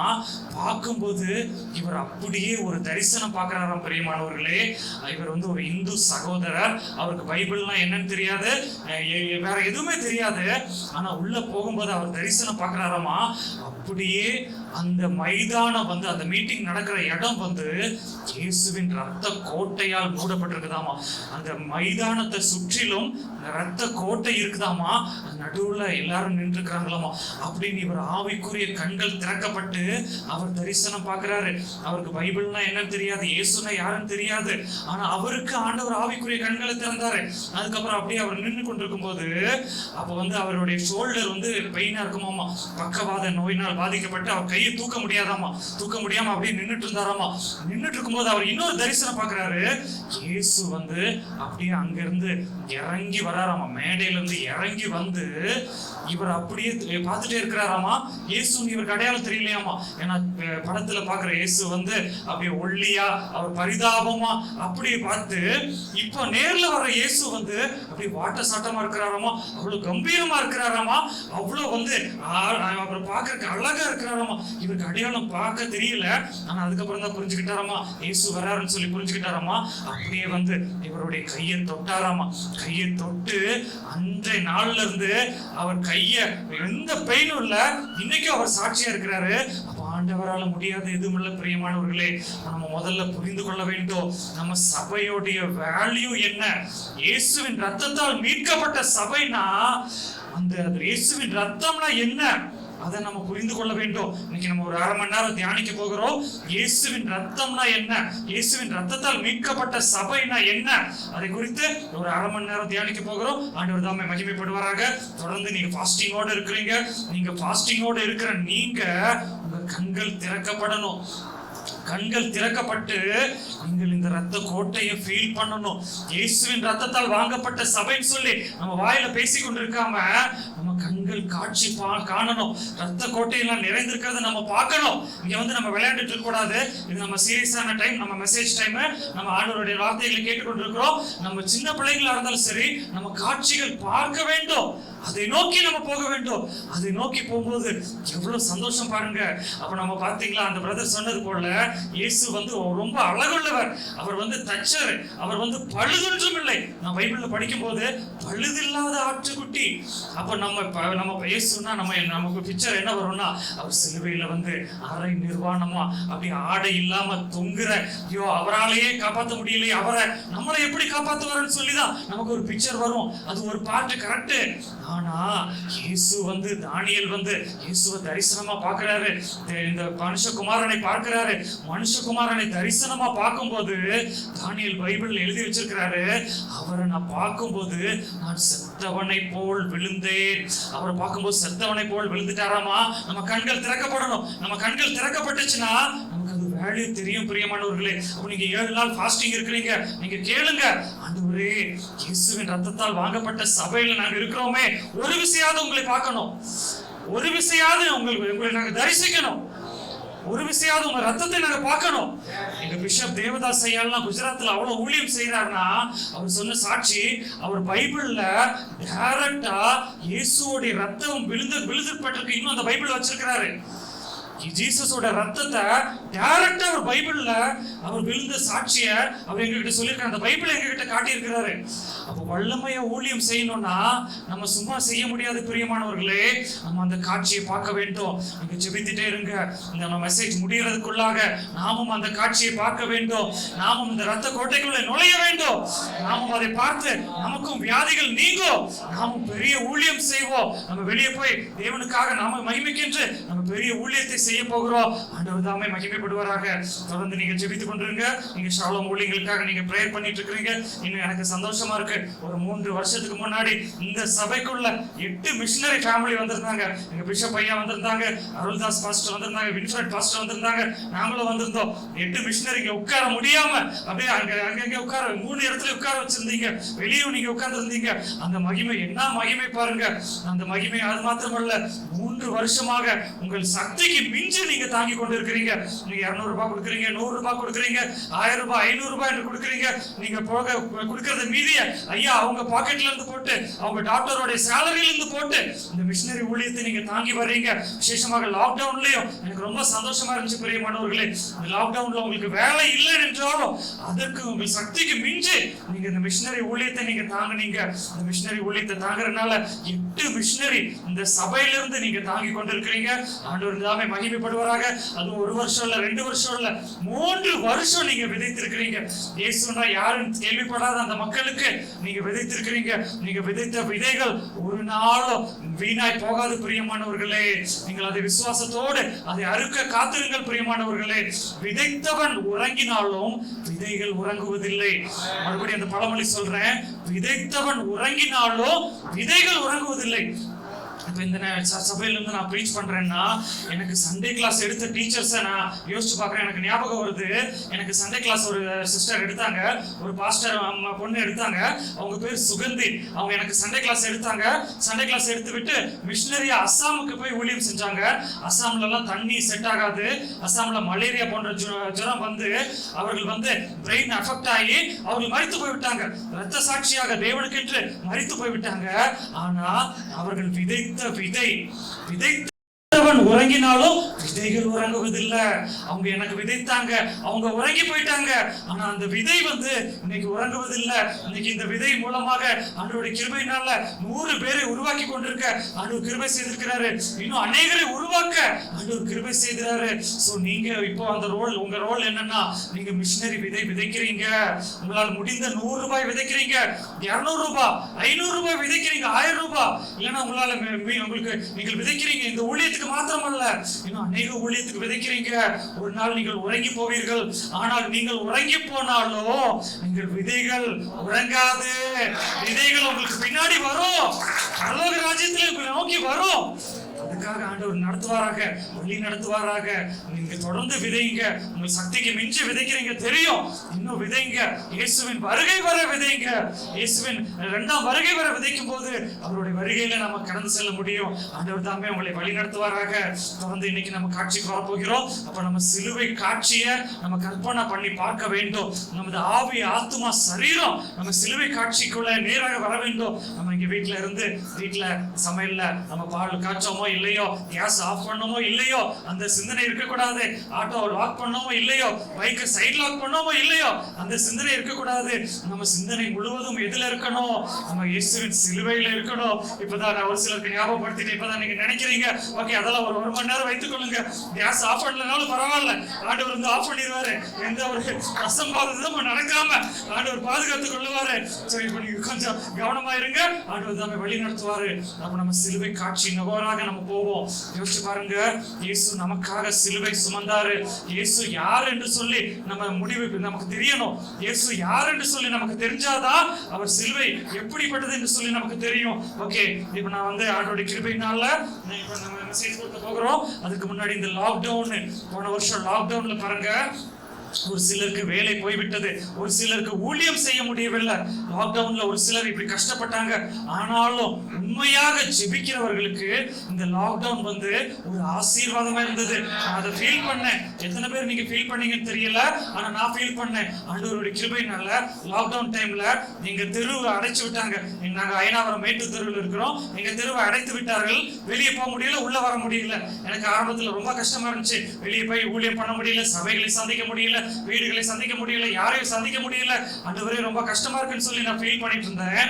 ஆனா ஆண்டவர் எனக்கு கற்றுக் கொடுத்தாரு, மகனே நீ பைபிள் எடுத்து படி அப்படின்னு சொல்லி ஆண்டவர் எனக்கு சொன்னாரு. வேற வழி இல்ல, டைம் பாஸ் ஆகணும்ல, டைம் பாஸ் ஆகணும்னா நான் பைபிள் படிக்கணும்னு சொல்லி வேற வழி இல்லாம ஆரம்பத்துல இருந்து பைபிளை மறுபடியும் படிக்க ஆரம்பிச்சேன்.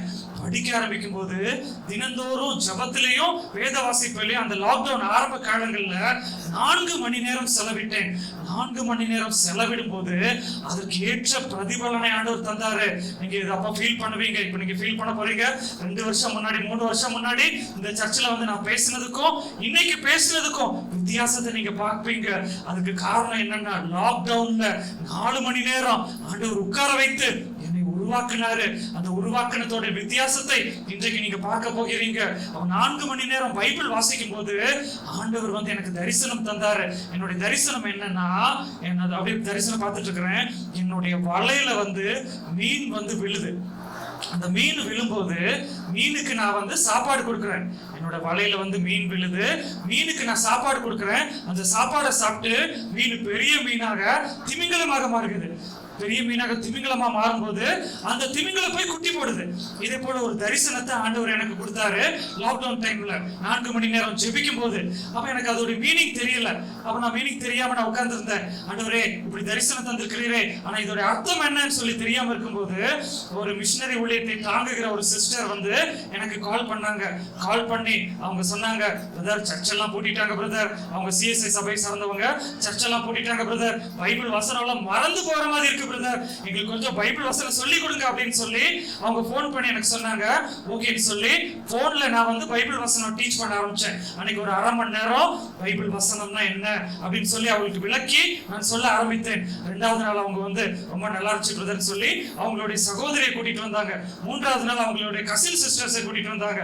அப்படி 1 2 மாறி 2 4 மாறி ஆண்டவருடைய கிருபையினால இன்றைக்கு 100 பேருக்கு போன் மூலமா பைபிள் டீச் பண்ண ஆண்டவர் கிருபை செய்திருக்கிறாரு.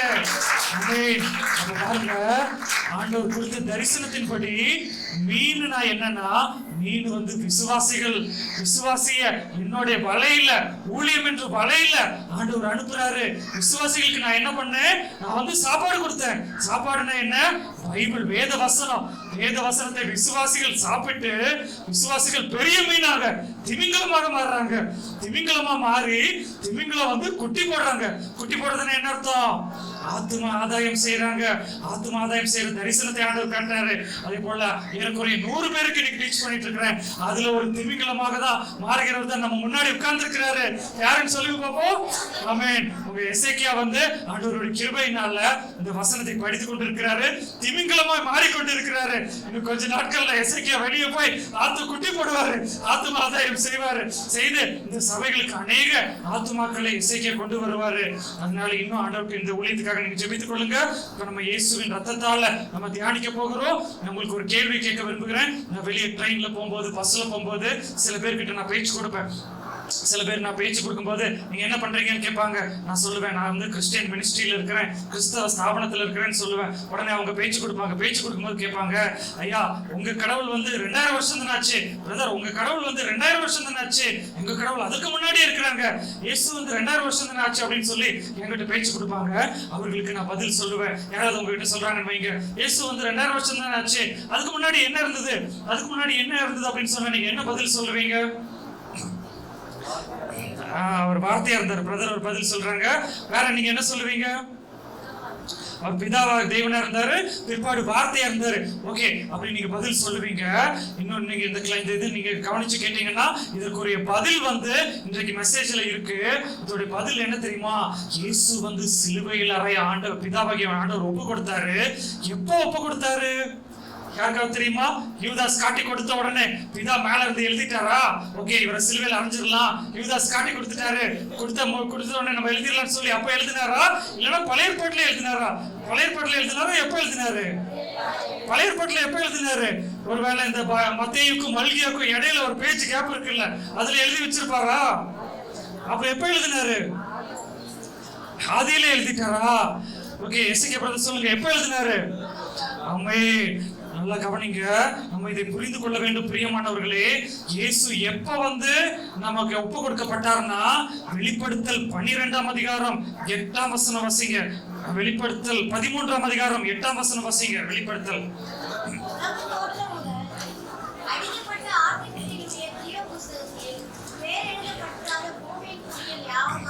ஆமென். இங்க பாருங்க, நம்ம புரிந்து கொள்ள வேண்டும். இயேசு யூதாஸ் காட்டி கொடுத்த உடனே ஆண்டவர் வந்து குறிக்கல இவர் மரிப்பார் என்று சொல்லி. உலக தோற்றம் முதல் அடிக்கப்பட்ட ஆட்டுக்குட்டி. இதை நம்ம அண்டர்ஸ்டாண்ட் பண்ணணும். இது ஏதோ திடீர்னு வந்து இயேசு வந்து நமக்காக ஒப்பு கொடுக்கப்பட்டவர் அல்ல. உலக தோற்றம் முதல், உலகத்தை உண்டாக்குறதுக்கு முன்னாடி, வானத்தையும் பூமியை உண்டாக்குறதுக்கு முன்னாடி, ஆதாமையும் ஏவாளையும் படைக்கிறதுக்கு முன்னாடி ஆண்டவருக்கு தெரியும் இப்படி நம்ம ஒரு மனிதரை உருவாக்குவோம். இந்த மனிதர் வந்து பாவம் செய்வாங்க. பாவம் செய்த பிற்பாடு என்னுடைய மகனை நான் அனுப்புவேன், என் மகனை சிலுவையில அடிப்பாங்க, என் மகனை காரி துப்புவாங்க, என் மகனை அப்படின்னு சொல்லி ஆண்டவர் அன்னைக்கே ஒப்பு கொடுத்துட்டாரு. நம்ம புரிந்து கொள்ள வேண்டும். ஆண்டவர் வந்து நம்ம இயேசு கிறிஸ்து சிலுவையில் அறையப்பட்டு 2000 வருஷம் ஆனாலும் இது ஏதோ 2000 வருஷமா அதுக்கப்புறம் எழுதப்பட்டது இல்ல. உலக தோற்றம் முதல் அடிக்கப்பட்ட ஆட்டுக்குட்டி. இந்த வசனத்தை எல்லாரும் சொல்லுங்க. உலக தோற்றம் முதல். இன்னொரு டைம் சத்தமா சொல்லுங்க. உலக. அப்ப யாராவது உங்ககிட்ட கேள்வி கேட்டீங்கன்னா, என்ன இயேசு கிறிஸ்து சிலுவையில தொங்கி 2000 வருஷம் தானே ஆச்சு, அதுக்கு முன்னாடி எங்க இருந்தாருன்னு கேட்டா நீங்க என்ன பதில் சொல்லுவீங்க? ஆமென். உலக தோற்றம் முதல் அடிக்கப்பட்ட ஆட்டுக்குட்டி. இது நீங்க ஞாபகம் வைத்துக் கொள்ளுங்க. அதுக்கப்புறம் பாருங்க, ஆதியாகமத்துல நமக்கு ஒரு சம்பவம் தெரியும். ஆதியாகமத்துல என்ன நடக்குதுன்னா, அந்த ஆதாம் ஏவாள் வந்து கற்பனையை மீறுகிறார்கள். கற்பனையை மீறி பாவம் செய்யறாங்க. பாவம் செய்யும் போது ஆண்டவர் என்ன பண்றாருன்னா, ஆதாமே நீ எங்கே இருக்கிறாய் அப்படின்னு சொல்லி கூப்பிடுறாரு. ஆதாம் என்ன பதில் சொல்றாரு? நான் நிர்வாணியா இருக்கிறதுனால் ஆண்டவரே உமக்கு பயந்து நான் ஒளிந்து கொண்டேன். நல்லா கவனிங்க. பாவம் செய்வதற்கு முன்னாடி ஆதாம் ஏவாளுக்கு வந்து தேவனுடைய மகிமை மூடப்பட்டிருந்தது. ஆதாம் ஏவாள் அப்பவும் Dress போடல, பாவம் செய்யறதுக்கு முன்னாடியும் Dress போடல. ஆனா தேவனுடைய மகிமை அவர்களை மூடினதுனால அவர்கள் நிர்வாணம் தெரியவில்லை.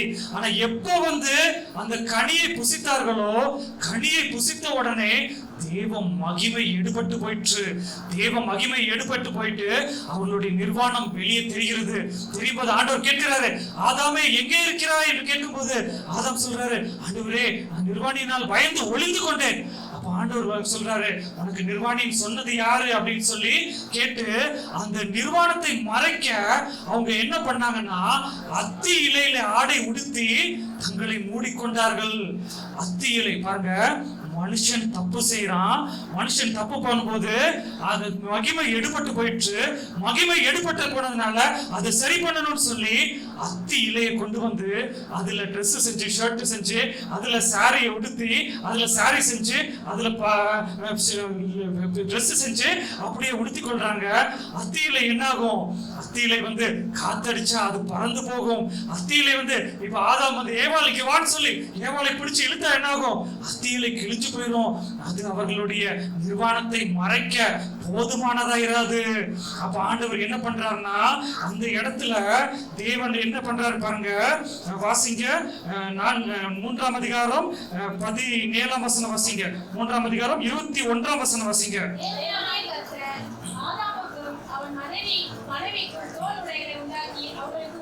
ஆமென். அப்ப தேவனாய் கர்த்தர் என்ன பண்றாருன்னா, அத்தி இலை வந்து இவர்களுடைய நிர்வாணத்தை மூடாது. இவர்களுக்கு என்ன பண்ணணும்? தோல் உடைகளை உண்டாக்கி உடுத்தினார். அப்ப தோல் உடை உண்டாக்கணும்னா எப்படி தோல் உடை வரும்? ஒரு மிருகம் வந்து அடிக்கப்பட்டு. அப்ப பாருங்க பிரியமானவர்களே, இயேசு 2000 வருஷத்துக்கு முன்னாடி மாத்திரம் அடிக்கப்படவில்லை. ஏதேன் தோட்டத்திலேயே, இந்த சத்தத்தை யாரெல்லாம் கேட்டுட்டு இருக்கிறீங்களோ நல்லா கவனித்து கேளுங்க. முதல் மனுஷன் ஆதாம், முதல் மனுஷி ஏவாள், ஏதேன் தோட்டத்திலே அவர்கள் பாவத்திற்காகவே அங்கேயே இயேசு அடிக்கப்பட்டார். அங்கேயே ஒரு ஆட்டுக்குட்டி அடிக்கப்பட்டது. அடிக்கப்பட்ட ஆட்டுக்குட்டியோட ரத்தம் சிந்தப்பட்டது. ஆட்டுக்குட்டியோட ரத்தம் சிந்தி அந்த ஆட்டுக்குட்டியோட தோலை எடுத்து உடை செய்து மனிதர்களுக்கு உடுத்தினார்கள். ஆதாம் ஏவாளுக்கு உடுத்தினாங்க. அப்பதான் அவங்களுக்கு வந்து நிர்வாணம் மறைக்கப்பட்டது. பிரியமானவர்களே, இதோட அர்த்தம் என்னன்னா, மனிதர்களாகி நாம் பாவம் செய்யறோம். அருமையான ஆனந்த் பிரதர் சாட்சி சொன்னாரு. சாட்சியில பாவத்தில் இருந்தேன்னு சொல்லி சொன்னாரு. பாவத்துல இருந்து அந்த பாவத்தை மறைப்பதற்காக, அந்த இதை செய்வதற்காக அவர் ஏதோ காரியத்தை செய்கிறாரு. தண்ணி அடிக்கிறாரு. மனிதர்கள் ஏன் தண்ணி அடிக்கிறாங்கன்னா, அவங்களுக்கு கொஞ்சம் சாட்டிஸ்பாக்சன் ஆகணும், கொஞ்சம் சந்தோஷம் கிடைக்கணும் என்று சொல்லி தண்ணி அடிக்கிறாங்க. அது வந்து எதற்கு சமம்னா, அத்தியிலே போடுறதுக்கு சமம். இன்னும் ஒரு சிலர் புண்ணிய ஸ்தலங்களுக்கு போடுறாங்க. புண்ணிய ஸ்தலங்களுக்கு நாமாவது நம்ம அவ்வளவு பக்தி இல்லை. அவர்கள் வந்து அப்படியே, நான் வந்து நேற்று பார்த்தேன், நேற்று பார்க்கும்போது தங்களுடைய சரீரங்களை கிழித்து கொண்டு அப்படியே புண்ணிய ஸ்தலங்கள்ல அப்படியே குத்தி, இந்த பக்கம் குத்தி இந்த பக்கம் வெளியே வந்துருது. புண்ணிய ஸ்தலங்களுக்கு போகிறாங்க. ஏன் போகிறாங்க? தங்களுக்கு ஆடை வேண்டும் என்று சொல்லி. அதெல்லாம் எதை குறிக்குதுன்னா, அது அத்தியிலைக்கு சமம். அது அவர்களுடைய ஆத்தும நிர்வாணத்தை மூடவே மூடாது. அப்ப ஆத்தும நிர்வாணத்தை மூடணும்னா என்ன? ஒரே வழி, இயேசுவின் பலி செலுத்தி அதன் மூலம் தோலுடை உண்டாக்கி இயேசுவையே கொடுத்து தோலுடை கொடுத்து நமக்கு தந்திருக்கிறார். பிரியமானவர்களே, அதை நாம் அணியும் போதுதான் நமது பாவம் மறைக்கப்பட்டது. அதை அணியவில்லை என்றால் நம்ம அத்தியிலை போலதான். அத்தியிலை போல மனிதனுடைய நிர்வாணத்தை, ஆத்ம நிர்வாணத்தை எந்த புண்ணிய ஸ்தலங்களும் எந்த புண்ணியமும் கூடாது. தேவனுடைய வசனம் மாத்திரம்தான், தேவனுடைய பலி மாத்திரம்தான் இதை மூடும். இதை நம்ம புரிந்து கொள்ள வேண்டும். பிரியமானவர்களே, இது புரிந்து கொண்டோம்னா நமக்கு கரெக்டா இருக்கும். சோ யாராவது நீங்க கேட்டா நீங்க சொல்லுங்க, இயேசு எப்ப பலியானாரு? உலக தோற்றம் முதல். அப்ப ஏதேன் தோட்டத்திலேயே அங்கேயே ஒரு ஆட்டுக்குட்டி அடிக்கப்பட்டது. அங்கேயே ஒரு ஆட்டுக்குட்டி அடிக்கப்பட்டதுன்னா அது இயேசுவோடைய பலிக்கு சமம். இதை நீங்க புரிந்து கொள்ள வேண்டும். பிரியமானவர்களே, மற்றவர்களுக்கும் நீங்க சொல்லுங்க. பிற்பாடு இயேசுவின் வாழ்க்கையில கடைசி 7 நாட்கள் என்ன நடந்தது என்று சொல்லி இன்றைக்கு நம்ம கொஞ்ச நேரம் பார்க்க போகிறோம். பார்த்து விட்டு நம்ம அடுத்த ஜெபத்துக்குள்ளே கடந்து செல்ல போகிறோம். அப்ப நமக்கு தெரிய வேண்டும், அது இயேசு வந்து கலிலேயாவுல ஊழியம் செய்து கொண்டிருக்கிறார். பைபிள்ல போட்டிருக்கு கலிலேயா கடற்கரை ஓரம். கலிலேயா கடற்கரை ஓரத்துல இயேசு ஊழியம் செய்து கொண்டிருக்கிறார். கலிலேயா கடற்கரையில இயேசுவுக்கு நிறைய சீஷர்கள் வந்துட்டாங்க.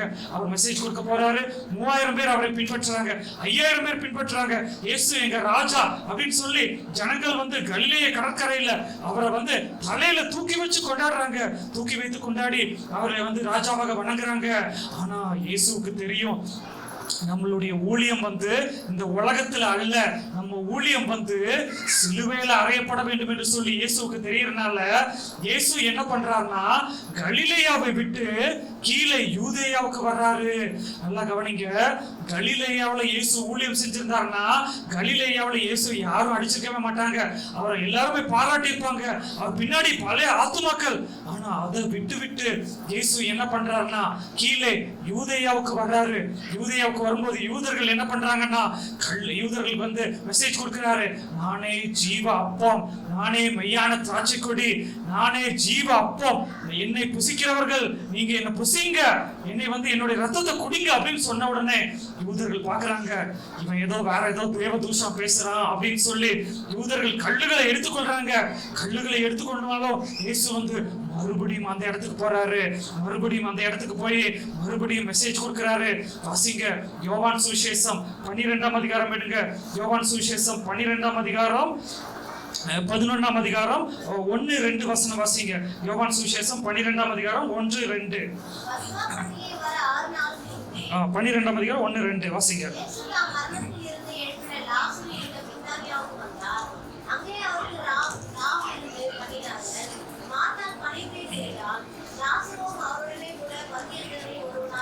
ஆமென். அப்ப நம்ம இங்க பார்க்கும்போது இயேசு கிறிஸ்து வந்து மேல கலிலேயாவை விட்டு லாசரு இருந்த யூதேயாவுக்கு வந்தாரு. யூதேயாவுல வந்து அங்க லாசரு வீட்டுல, மார்த்தாள் மரியாள் வீட்டுல இயேசு கடைசி சாப்பாடு சாப்பிடுறாரு. அப்ப நம்ம புரிந்து கொள்ள வேண்டும், இயேசு அவருடைய வாழ்க்கையில உலகத்துல இருக்கும்போது சாப்பிட்ட கடைசி சாப்பாடு இதுதான். மார்த்தாள் மரியாள் வீட்டுல அவர் கடைசி விருந்து பண்றாரு. அப்ப பெத்தானியா எங்க இருக்குன்னா, பெத்தானியா வந்து யூதேயால இருக்கு. மார்த்தாள் மரியாள் இயேசு எப்போ வந்தாலும் அவருக்கு சாப்பாடு போடுவாங்க, அங்க உபசரிப்பாங்க. மார்த்தாள் மரியாள் வீட்டுல இயேசு சாப்பாடு சாப்பிடுறாரு. சாப்பிட்டு விட்டு அவர் என்ன பண்றாருன்னா, நம்முடைய சீஷர்களை நோக்கி சொல்றாரு, வாங்க நம்ம வந்து நகர உள்ளா போவோம் அப்படின்னு சொல்லி சீஷர்களை நோக்கி சொல்றாங்க. சீஷர்கள் என்ன சொல்றாங்கன்னு பாருங்க. 13ஆம் அதிகாரம் 1-2 வாசிங்க. 13ஆம் அதிகாரம் 1-2.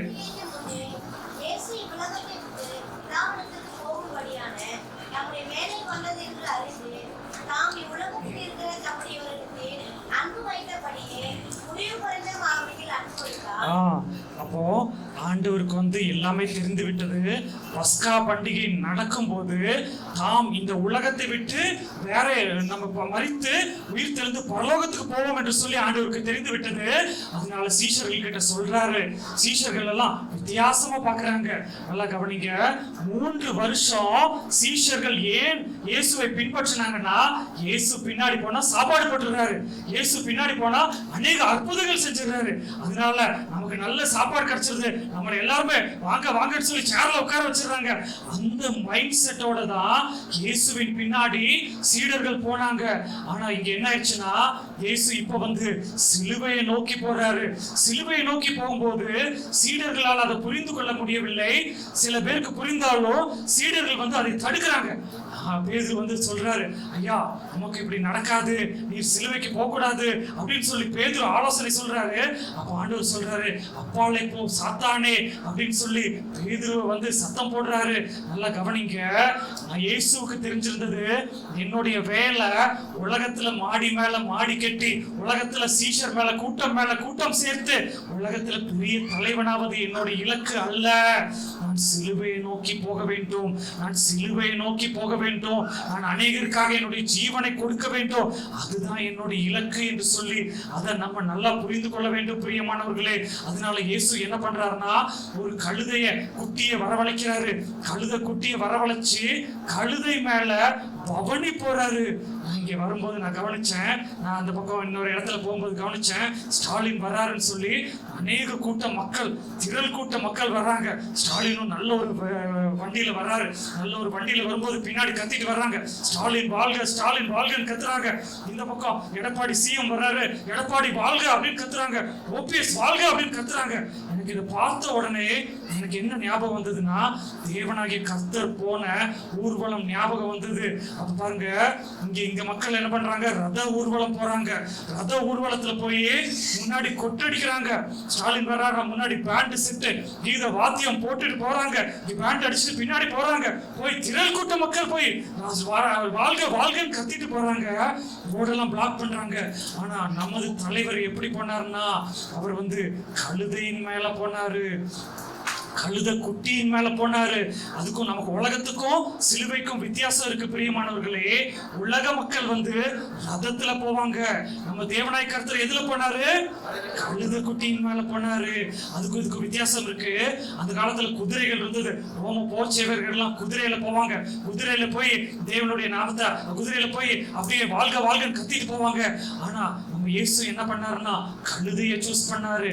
கழுதை எப்படி இருக்கும், கழுதை ஸ்பீடா போகுமா, அது குட்டி கழுதை, அது எவ்வளவு ஸ்லோவா போயிருக்கும். அப்ப இந்த காலத்துல நான் கம்பேர் பண்ணி பார்த்தேன். இந்த காலத்துல ஸ்பீடான கார் இருக்கு, ஸ்பீடா போகிற பஸ் இருக்கு, ஸ்பீடா போகிற அந்த ரத ஊர்வலம் அப்படிப்பட்ட இதெல்லாம் இருக்கு. அதெல்லாம் விட்டுட்டு இந்த காலத்துல நம்ம யோசிச்சோம்னா, ஜீசஸ் வந்து ஒரு டிவிஎஸ் 50ல ஒருத்தர் வந்துட்டு இருக்கிறார், பாப்பா எனக்கு உன்னோட டிவிஎஸ் 50 எனக்கு வேணும், நான் வந்து ஊர்வலம் போகணும்னு சொன்னா யாராவது இயேசு பின்பற்றுவாங்களா? யாராவது டிவிஎஸ் 50ல ஒரு அரசியல் தலைவர் வராருன்னு வைங்க, வந்து எல்லாரும் எனக்கு ஓட்டு போடுங்கன்னு சொன்னா யாராவது பின்னா போடி வாழ்கன்னு சொல்லுவாங்களா? சொல்ல மாட்டாங்க. அதுதான் உலகத்திற்கும் இயேசுக்கும் உள்ள வித்தியாசம். கழுதையை சூஸ் பண்ணாரு, குதிரையை சூஸ் பண்ணல. கழுதையை சூஸ் பண்ணி அதுல ஊர்வலம் போறாரு. ஊர்வலம் போகும்போது அப்படி ஒரு கூட்ட மக்கள் வந்து ஓசன்னா இயேசு வாழ்க என்று சொல்லி அவரை வந்து சந்தோஷமா பாடல் பாடி அவரை ஆராதிக்கிறாங்க. பிரியமானவர்களே, இயேசுவுக்கு தேவை குதிரை அல்ல, கழுதை தான் அவருக்கு தேவை. நம்ம கழுதை போல இருந்தோம்னா, நம்ம இயேசுவை சுமக்க நம்ம ஒப்பு கொடுத்தோம்னா நமக்கு என்ன பண்ணுவாங்க? வஸ்திரங்களை விரிப்பாங்க. கழுதை போகும்போது கழுதை கால் வந்து முள்ளு குத்தக்கூடாது, கழுதை காலில் கல்லு குத்தக்கூடாதுன்னு சொல்லி கழுதைக்கு வஸ்திரங்களை விரிப்பாங்க. உலகத்துக்கும் சபைக்கும் ரொம்ப வித்தியாசம் இருக்கு. ஆனா இன்னைக்கு நம்ம பார்த்தோம்னா உலகத்துல உள்ளது போல சபைக்குள்ளும் வந்து கொண்டு இருக்குது. உலகத்துல என்ன பண்றாங்க? ரத ஊர்வலம் பண்றாங்க. ரத ஊர்வலம் போய் வாழ்க வாழ்கன்னு கத்துறாங்க. சபைக்குள்ள என்ன நடந்து கொண்டு இருக்குது? சபைக்குள்ளே அதே வாய்ஸ். உலகத்துல விட சபைக்குள்ள அதிக சத்தம். ஆனா இயேசு இதை விரும்புகிறது இல்லை. பிரியமானவர்களே, இதோ சீயோன் குமாரத்தையே, உன் ராஜா வருகிறாரு. அவர் தாழ்மை உள்ளவராகவும் குதிரை மேல வரல. எதின் மேல வர்றாரு? கழுதையின் மேலும் கழுதை குட்டியின் மேலும் வர்றாரு. இதை நம்ம அண்டர்ஸ்டாண்ட் பண்ணணும். அப்ப இயேசு கலிலேயாவுல இருந்திருந்தா அவருக்கு சிலுவையே கிடையாது. அவருக்கு திரளான ஜனங்கள். அவர் நினைச்சிருந்தாருன்னா நம்ம ஒரு மாடி கட்டுவோம், மாடி மேல மாடி கட்டுவோம், எல்லாரும் வாங்க என்ன ஃபாலோ பண்ணி வாங்க, நான் போறேன் அப்படின்னு சொல்லி அந்த பரமார்த்த குரு போற மாதிரி போயிருப்பாரு. பேதுரு எல்லாம் குரு வர்றாரு அப்படின்னு சொல்லி பின்னாடி போயிருப்பாங்க. ஆனா அவருடைய பர்பஸ் அது இல்ல. சிலுவையை நோக்கி போறாரு. சிலுவையை நோக்கி போகும்போது என்ன நடக்குதுன்னு சொல்லி பாருங்க. வாசிங்க 18ஆம் அதிகாரம், யோவான் 18ஆம் அதிகாரம் 1-2 வசனங்கள் வாசிங்க. யோவான் 18ஆம் அதிகாரம் 1-2-3 வசனங்கள் வாசிங்க.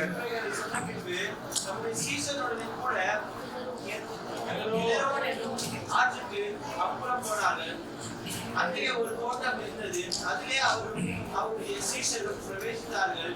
இயேசு தம்முடைய சீஷர்களுடன் கூட அடிக்கடி அங்கே போயிட்டபடினால் அவரை காட்டி கொடுத்த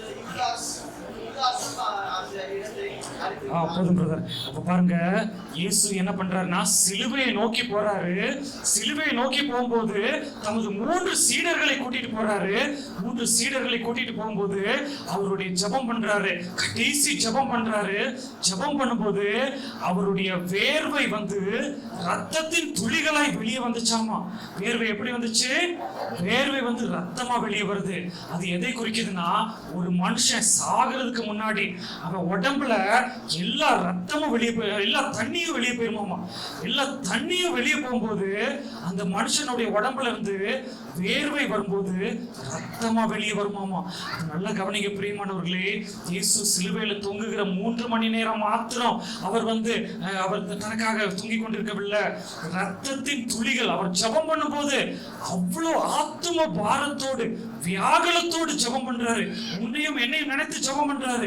எப்படி ஜெபம் பண்றாருன்னா, வேர்வை வந்து ரத்தத்தின் துளிகளாய் வெளியே போச்சு. இதெல்லாம் நம்ம புரிந்து கொள்ள வேண்டும். புரிந்து கொள்ளும் போது நம்ம ஜெபம்லாம் நம்ம கஷ்டமா இருக்காது. 7 நாள் ஃபாஸ்டிங் எல்லாம் கஷ்டமா இருக்காது. நம்ம ஜெபிக்கும் போது இந்த ஆத்தும பாரத்தோடு நம்ம ஜெபிக்கணும் பிரியமானவர்களே. ரத்தத்தின் துளிகளாய் வேர்வை வெளியே போய் ஜெபம் பண்றாரு. ஜெபம் பண்ணி கடைசியில என்ன பண்றாருன்னா காட்டி கொடுக்கப்படுறாரு. இயேசுவானவர் காட்டி கொடுக்கப்பட்டு சிலுவைக்கு அவரை கொண்டு போறாங்க. சிலுவைக்கு கொண்டு போகும்போது நம்ம புரிந்து கொள்ள வேண்டும் பிரியமானவர்களே, உலகத்திலேயே இருக்கிறதுலயே கொடூரமான மரணம் வந்து சிலுவை மரணமாமா. அந்த காலத்துல இருக்கிறதுல நிறைய மரண தண்டனை இருக்கு பாருங்க. ஒரு மரண தண்டனை என்னன்னா, இப்ப தூக்குல போடுறாங்க. தூக்குல போடும்போது 2 நிமிஷம் தான். 2 நிமிஷத்துல அவனுடைய மூச்சு வந்து அப்படியே தூக்குல அவன் செத்துருவான். அதுக்கப்புறம் விஷ ஊசி போடுவாங்க. விஷ ஊசி போடும்போது 1 நிமிஷத்துல அவன் இறந்துருவான். பிற்பாடு வந்து சில இடங்கள்ல தலையை வெட்டுவாங்க. தலையை வெட்டும் போதும் ஒரு 5 நிமிஷத்துல தலை துடித்து உடல் தனியா தலை தனியா போய் இறந்துருவாங்க. ஆனா சிலுவை மரணம் அப்படி இல்லையா பிரியமானவர்களே. சிலுவை மரணம் வந்து கையை 2ஐயும் அப்படியே வச்சு ஆடி கை கால் அடிப்பாங்களாமா. உயிர் வந்து இன்ச்சா போகுமாமா. இழுத்து கொஞ்சம் கொஞ்சமா இழுத்து மூச்சு விடாம பேச முடியாதாமா. சிலுவையில 7 வார்த்தை ஆண்டவர் பேசுறாருன்னா அது அப்படியே அவருடைய மூச்சை இழுத்து கஷ்டப்பட்டு பேசுறாங்களாமா. இன்ச்சா அதாவது ஸ்டெப் பை ஸ்டெப்பா இழுத்து இழுத்து இழுத்து கொடூரமான மரணத்தை இயேசு சூஸ் பண்ணாரு. சிலுவையில இயேசு 3 மணி நேரம் தான் தொங்கினாரு. 3 மணி நேரத்துல அவர் மரித்து விட்டாரு. ஆனா நார்மலா சிலுவையில அறையப்படுறவங்க 3 மணி நேரத்துல சாக மாட்டாங்களாமா. சில பேர் 3 நாட்கள் 4 நாட்கள் இழுத்துட்டு இருக்குமாமா. அது வேதனையான மரணம். 3 நாள் 4 நாட்கள் உயிர் போகலாமா இழுத்துட்டு இருந்தா எப்படி இருக்கும் பாருங்க. அது கொஞ்சம் கொஞ்சமா இழுத்துட்டு இருக்கும்போது அது வேதனையான மரணம். அப்பதான் என்ன பண்ணுவாங்கன்னா அந்த காடியை குடிக்க கொடுப்பாங்களாமா. காடி வந்து ஒரு வகையான மதுபானத்தை குடிக்கும் போது அதை குடிச்சு வலி கொஞ்சம் தெரியாம இருக்கட்டும், அப்படி சாகட்டும் சொல்லி மதுபானத்தை கொடுப்பாங்களாமா. இயேசு அதையும் ஏற்றுக்கொள்ளவில்லை. இயேசு அதையும் ஏற்றுக்கொள்ளாம உங்களையும் என்னையும் நினைத்தாரு. உங்களையும் என்னை நினைத்து இந்த சிலுவையில தொங்கிக் கொண்டிருந்தாரு. பாருங்க, வியாழக்கிழமை வந்து லாசர் வீட்டுல அவர் வந்து சாப்பிடுறாரு. சாப்பிட்டு விட்டு வியாழக்கிழமை நைட்டு என்ன நடக்குதுன்னா யூதாஸ் வந்து காட்டி கொடுத்துட்டாரு. யூதாஸ் காட்டி கொடுக்கும் போது எப்படி காட்டி கொடுத்தாருன்னா முத்தத்துல காட்டி கொடுக்கிறாரு. ஏன்னா அந்த காலத்துல எல்லாருமே தாடி வச்சிருப்பாங்களாமா. எல்லாருமே தாடி வைத்து எல்லாருடைய முகமும் ஏறக்குறைய ஒரே மாதிரி இருக்கும். இப்போ உள்ளது போல டிவி இல்ல, செல்போன் இல்ல, எதுவுமே இல்ல, வீடியோ கால் பண்ண முடியாது. சோ எல்லாம் எதுவுமே தெரியாது. அப்ப யூதாஸ் வந்து சொல்றாரு, நான் யார போய் முத்தம் கொடுக்கிறேனோ, முத்தம் கொடுத்து காட்டி கொடுக்கிறேனோ அவரை பிடிச்சுக்கோங்க என்று சொல்றாரு. காட்டி கொடுக்கிறாரு. இயேசு வந்து முத்தம் கொடுத்த உடனே ரோம போர் சேவகர்கள் வந்து பிடித்துக் கொண்டார்கள். இதெல்லாம் நம்ம அப்படியே கற்பனைக்குள்ளே கொண்டு வர வேண்டும் பிரியமானவர்களே. யூதாஸுடைய தாட் என்னன்னா, இயேசுவை யாராலும் கைது பண்ண முடியாது, இயேசுவை யாராலையும் சிலுவையில் அறைய முடியாது. நம்ம காட்டி கொடுத்துட்டு நமக்கு காசு கொடுத்துருவாங்க, நம்ம போயிடலாம். அவர் தப்பிச்சிருவாரு. அவர் தப்பிக்கிறதுக்கு தப்பிச்சிருவாரு. நமக்கு காசு கிடைச்சிருச்சு. நம்ம போய் ஜாலியா நம்ம போய் பிராண்டி அடிச்சு நம்ம சந்தோஷமா எஞ்சிய காலத்துல வாழலாம். இனி அவரும் தப்பிச்சிருவாரு அப்படின்னு சொல்லி யூதாஸ் நினைச்சிட்டு இருந்தான். ஆனா தேவனுடைய பிளான் என்னன்னா, காட்டி கொடுத்த உடனே அவரை கொண்டு போறாங்க. கொண்டு போய் போர் சேவகர்கள்கிட்ட ஒப்படைக்கிறாங்க. போர் சேவகர்கள் என்ன பண்றாங்கன்னா, நம்ம கரெக்டா படித்துக் கொள்ள வேண்டும். ஆண்டவருடைய கிருபையினால இந்த சிலுவை பத்தி நான் ஆராய்ச்சி பண்ணி படிக்கும் போது பல காரியங்கள் வெளிப்பட்டது. போர் சேவகர்கள் ரோம போர் சேவகர்கள் அவங்க எங்கேயோ இருக்கிறாங்க. இயேசுவை பிடிச்சது வந்து யூதேயாவில் பிடிச்சிட்டாங்க. இப்ப நம்ம நினைக்கணும்னா ஏதோ நார்த் இந்தியாவில் உள்ள மிலிட்டரிக்காரனை பிடிச்சு இங்க சென்னையில டியூட்டி போட்டாங்கன்னு வைத்துக் கொள்ளுங்க. அவன் ஃபேமிலியை விட்டு, அவங்க பேரண்ட்ஸை விட்டு, குழந்தைங்களை விட்டுட்டு இங்க கஷ்டப்பட்டுட்டு டியூட்டியில் இருப்பாங்க. அந்த டைம் வந்து அவங்களுக்கு ஒரு மைண்ட்ல வந்து ஒரு வெறி இருக்கும். அந்த வெறியை யார்கிட்ட காட்டுவாங்கன்னா குற்றவாளிகள் கிட்ட காட்டுவாங்க. யாராவது மாட்டினா அடி அடிச்சிருவாங்க, அடிச்சு பண்ணிடுவாங்க. அப்போ இயேசு வந்து அவர்கள் கிட்ட ஒப்பு கொடுக்கப்படுறாரு. அவங்களுக்கு அதுதான் டைம் பாஸ். இயேசுவை வந்து தாடியை பிடிச்சு இழுக்கிறாங்க. கண்ணத்தை கோல்லால் அடிக்கிறாங்க. வசனம் இருக்கு, கோல்ல அடிக்கிறாங்க. அடிச்சு அவங்க நைட்டு தண்ணி அடிச்சுட்டு, ரோம போர் சேவகர்கள் தண்ணி அடிச்சுட்டு இயேசுவை என்ன பண்றாங்கன்னா சித்திரவதை பண்ணி விளையாடுறாங்க. யோசிச்சு பாருங்க, அது வந்து அவங்களுக்கு டைம் பாஸ். நாளைக்கு இவர் சிலுவையில அறையப்பட போறாரு. ஆனா இன்னைக்கு வந்து அவரை வந்து தாடியை பிடிச்சு இழுக்கிறாங்க, கண்ணத்துல அடிக்கிறாங்க. கிறிஸ்துவே, நீ கிறிஸ்து தானே, உன்னை யார் அடிச்சாங்க? கண்ணை கட்டிடுறாங்க. உன்னை யார் அடிச்சாங்க நீ சொல்லு அப்படின்னு சொல்லி இயேசுவை அடிச்சு விளையாடுறாங்க. யோசிச்சுப்பாங்க பிரியமானவர்களே, உங்களுக்காகவும் எனக்காகவும் அவர் அந்த இதுக்குள்ள, அந்த ப்ராசஸ்க்குள்ள போனாரு. கடைசியில என்ன பண்றாங்கன்னா, அந்த போர் சேவர்கள் தான் என்ன பண்றாங்கன்னா, ஒருத்தர் சொல்றாரு, இவன் யூதனுக்கு ராஜாவாமா. ராஜாவா, வாங்க நம்ம இப்ப ராஜாவை வந்து அபிஷேகம் பண்ணலாம்னு சொல்லி கிண்டல் பண்ணி பரியாசம் பண்ணி அந்த முள்ளுல ஒரு முடி செய்யறாங்க. ராஜாவை பரியாசம் பண்ணணும்னு சொல்லி முள்முடி செஞ்சு ராஜாவை பரியாசம் பண்ணணும்னு சொல்லி, ராஜாவாச்சே ராஜாவா உனக்கு கிரீடம் வைக்கிறோம்னு சொல்லி தலையில அந்த கிரீடம் வச்சு, கையில அந்த கோல் லத்திய வச்சு, கிரீடத்தை முள்முடிய வச்சு ஓங்கி அடிக்கிறாங்க. ஒரு வேத பண்டிதர் சொல்றாரு, ஒருத்தர் சொல்றாரு, அந்த முள்ளு முடி அடிச்ச இயேசுடைய கிரீடம் முள்ளு வந்து அப்படியே தலையில கண்ணுல நுழைஞ்சு கண்ணு வழியா வெளியே வந்துச்சாமா. ஒரு வேத பண்டிதர் சொல்லி எழுதி வைத்திருக்கிறாரு. அப்ப இயேசு எவ்வளவு கஷ்டப்பட்டிருப்பாரு. அந்த முள்முடி கிரீடத்தோட அவர் இரவு முழுவதும் அவரை பரியாசம் பண்றாங்க, டைம் பாஸ் பண்றாங்க. இயேசு வந்து ஒரு கைதியா இருக்கிறாங்க, முகத்துல துப்புறாங்க, அவருக்கு தண்ணி கொடுக்கல. இயேசு அடுத்த நாள் தாகமா இருக்கிறேன்னு சொல்றாருன்னா என்ன அர்த்தம்னா, கடைசியா லாசரு வீட்டுல சாப்பிட்டதுதான் அவருக்கு சாப்பாடு, அப்ப குடிச்சதுதான் தண்ணி. அதுக்கப்புறம் விடிய விடிய அவருக்கு சித்திரவதை. சித்திரவதை பண்ணி கடைசியில காலையில விடியற்காலம் ஆகுது. விடியற்காலம் ஆகும்போது பிலாத்துவும் ஏரோதும் இயேசுவை அலக்களிக்கிறாங்க. யோசிச்சு பாருங்க, அவர் தண்ணி குடிக்காம இருந்திருக்கிறாரு, முள்முடி வைத்து வச்சிருக்கிறாரு. போர்ச்சேவர்கள் வந்து டைம் பாஸ், மிலிட்டரி போலீஸோட டைம் பாஸ் அதுதான், இயேசு வச்சு டைம் பாஸ் பண்ணிருக்காங்க. எவ்வளவு அடி வாங்கியிருப்பாரு. அதோட அவரை வந்து கைதியாக பிலாத்துக்கிட்ட இழுத்து போறாங்க. பிலாத்து சொல்றாரு, ஐயோ என்னால விசாரிக்க முடியாது. ஏரோது கிட்ட கொண்டு போறாங்க, மறுபடியும் பிலாத்து கிட்ட கொண்டு வர்றாங்க. அப்படி அவரை அலக்களிக்கிறாங்க. அலக்களிச்சு கடைசியில அவரை ஒப்பு கொடுக்குறாங்க. கடைசியில ஒப்பு கொடுத்து சிலுவையில அறையும் என்று சொல்லி ஒப்பு கொடுக்குறாங்க. அப்ப இந்த தண்டனை எல்லாம் அவர் சகிச்சாரு. யாருக்காக? உனக்காக, எனக்காக, உங்களுக்காக, எனக்காக அந்த சித்திரவதையை அவர் சகிக்கிறாரு. சகிச்சு ஒரு கிளாஸ் தண்ணி கொடுக்கல. தண்ணி கொடுக்காம சிலுவையில் அவரை தூக்கி போக வைக்கிறாங்க. சிலுவை மரண குற்றவாளிகளை நார்மலா வாரில் அடிக்க மாட்டாங்களாமா, நார்மலா வாரில் அடிச்சு இது பண்ண மாட்டாங்களாமா. இப்ப கூட பாருங்க, மரண தண்டனை கைதிகளை போலீஸ் வந்து அடிக்க மாட்டாங்க. எப்படியும் நீ செத்துருவான்னு சொல்லிட்டு அவனை ஒரு இடத்துல உட்கார வச்சிருவாங்க. ஆனா இயேசு மரண தண்டனை கைதி. இயேசு வந்து அடிச்சு மறுபடியும் வாரில் அடிச்சு சித்திரவதை பண்றாங்க. அந்த வார்னா சும்மா வந்து கயிறு மாட்டடிக்கிற அந்த சவுக்கில்ல பிரியமானவர்களே, அந்த காலத்து யூதர்கள் ரோமர்கள் வைத்திருக்கிற வார் என்னன்னா, வாருக்கு சைட்ல அந்த ஆணி கொக்கி இருக்குமாமா. ஒரு வாரில் இப்படி அடிச்சு இழுத்தா உடம்புல உள்ள இறைச்சி வந்து அப்படியே வெளியே வருமாமா. உடம்புல உள்ள அப்படியே அது வெளியே வரும்போது அப்படியே கொஞ்சம் யோசிச்சு பாருங்க. அப்போ 1 அடி, ஒரு அடி அடிச்சு அப்படி இழுத்தா சதை பிச்சுட்டு வெளியே வருமாமா. உனக்காக, எனக்காக இயேசு இந்த பாடுபட்டாரு. இந்த பாடுபட்டு மனுஷனுக்கு என்னென்ன தண்டனை கொடுக்கணுமோ, மரண தண்டனை கைதி அடிக்க மாட்டாங்க, சித்திரவதை பண்ண மாட்டாங்க. ஆனா இயேசுவை நீங்க பாத்தீங்கன்னா, அந்த டிவியில பாத்தீங்கன்னா கள்ளர்களை வந்து வாரில் அடிச்சிருக்க மாட்டாங்க. கள்ளர்கள் அப்படியே தூங்கிட்டு இருப்பாங்க. இயேசுவை அடிச்சு இயேசுவை என்ன பண்ணுவாங்கன்னா சித்திரவதை பண்ணி அப்படியே சிலுவைக்குள்ள கொண்டு போவாங்க. சிலுவைக்குள்ள கொண்டு போய் அங்கே 3 மணி நேரம் கைகள் கால்கள்ல ஆணி கடாவப்பட்டு 3 மணி நேரம் அவர் தொங்கினாரு. 3 மணி நேரம் தொங்கும் போதுதான் இந்த 7 வார்த்தைகளை அவர் உச்சரித்தாரு. அந்த 7 வார்த்தைகள் நீங்க பேசுறீங்கன்னு நினைக்கிறேன். 7 வார்த்தைகளை நமக்கு தியானிக்கும் போது அது நம்ம புரிந்து கொள்ள வேண்டும். அது எவ்வளவு கஷ்டமான வார்த்தை, அது எப்படி, அது நம்மளுடைய உயிரை கொடுத்து பேசணும். உயிரை கொடுத்து பேச வேண்டிய வார்த்தை. 7 வார்த்தைகள் அவர் சொன்னாரு. உங்களையும் என்னையும் நினைத்து சொன்னாரு. இன்னொன்னு நம்ம புரிந்து கொள்ள வேண்டும் பிரியமானவர்களே, இயேசுவை வந்து ஒரு வார்த்தை அதுல சொல்றாரு, என் தேவனே, என் தேவனே, ஏன் என்னை கைவிட்டீர் அப்படின்னு சொல்றாரு. அதை நம்ம புரிந்து கொள்ள வேண்டும். இயேசு இந்த உலகத்துல இருக்கும்போது அவர் 100% மனிதன், அவர் 100% தேவன். உலகத்தில் இருக்கிறாரு, அவர் மனுஷகுமாரன், அதே சமயத்துல அவர் தேவகுமாரன். ஆனா அவர் சிலுவையில போகும்போது அவர் தேவகுமாரனா போகல. அவர் தேவகுமாரனா போயிருந்தாருன்னா என்ன அடி அடிச்சாலும் அவருக்கு வலிச்சிருக்காது. அவரை தேவன் கைவிட்டுட்டாரு. கைவிட்டு அப்பதான் அவர் கதறாரு, வெறும் மனுஷனா போறாரு. வெறும் மனுஷனா போகும்போது தான் கதறாரு, என் தேவனே, என் தேவனே, ஏன் என்னை கைவிட்டீர். அப்ப பாருங்க, அப்போ மத்த இதெல்லாம் அவர் தாங்கிட்டாரு, மத்த அடியெல்லாம் அவர் தாங்கிட்டாரு. ஆனா பிதாவுடைய பிரசன்னம் அவரை விட்டு எடுபடும் போது, அதை அவரை விட்டு நீங்கும் போது அதை அவரால் தாங்க முடியல. புரிந்து கொள்ள வேண்டும் பிரியமானவர்களே. பரலோகத்துல நமக்கு என்ன மகிமைனா, பரலோகத்துல தங்க ரோடு இருக்கு, தங்க நதி இருக்கு.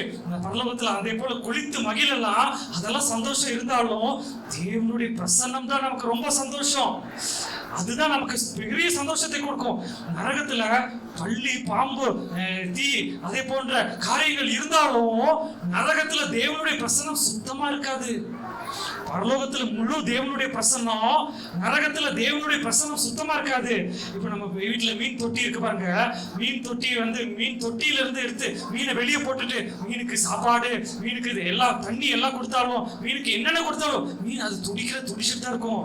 அதே போல நரகத்துல என்னதான் நமக்கு சாப்பாடு என்ன கொடுத்தாலும் அது நமக்கு சந்தோஷத்தை கொடுக்காது. ஏன்னா நரகத்துல தேவனுடைய பிரசன்னம் சுத்தமா இல்ல. பூலோகத்துல தேவனுடைய பிரசன்னம் ஒரு அளவுக்கு இருக்கு, பாதி இருக்கு. பரலோகத்துல முழுமையா இருக்கு.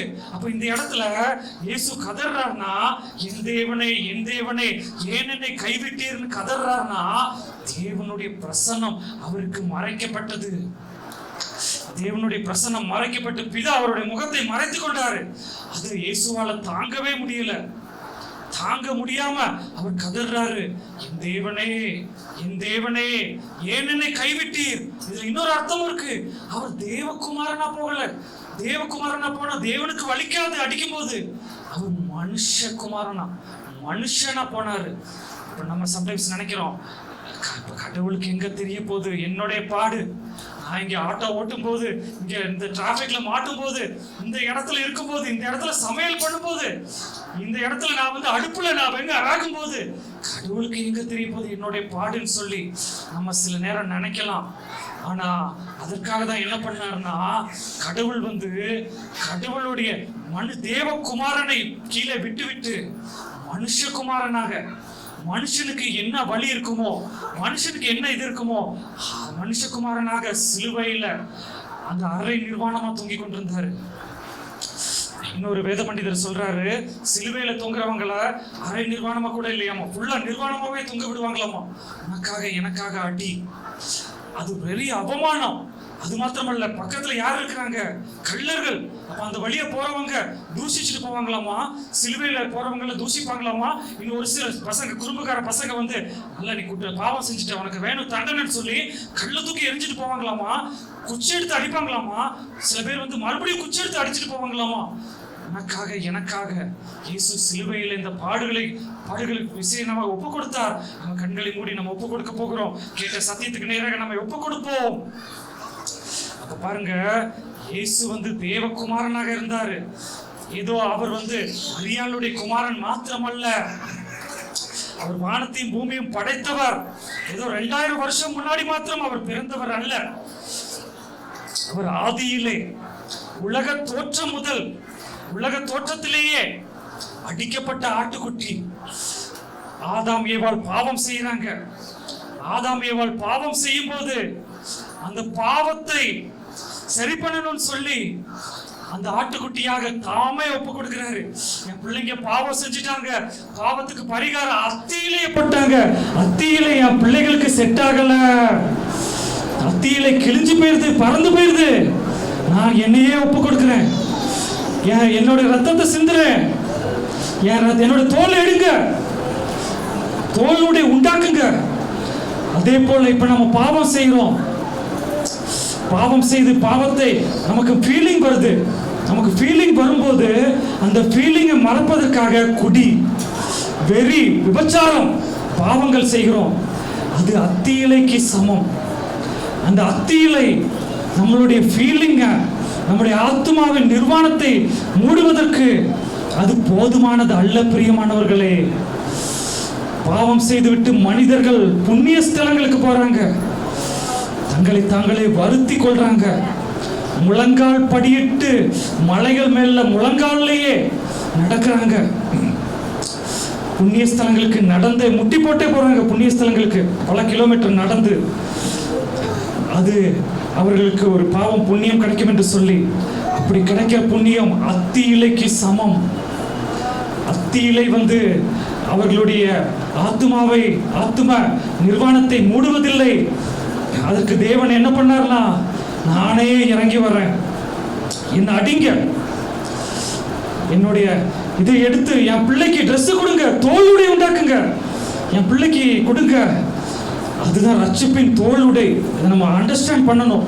இதை ஒரு மணி நேரத்தில் புரிந்து கொள்ள முடியாது. இன்னைக்கு இரவு பொழுதும் நீங்க தியானிக்கணும். நீங்க ரட்சிக்கப்பட்டிருக்கீங்களா? ரட்சிப்பு சும்மா இல்லை, ரட்சிப்பு இலவசமா வரல. அதுக்கு இயேசு விலக்கிரயம் செலுத்தினாரு. அவர் தோளுடை தந்தாரு. நீங்க அண்டர்ஸ்டாண்ட் பண்ணுங்க. கடைசியால் இயேசு லாசர் வீட்டில் சாப்பிட்டாரு.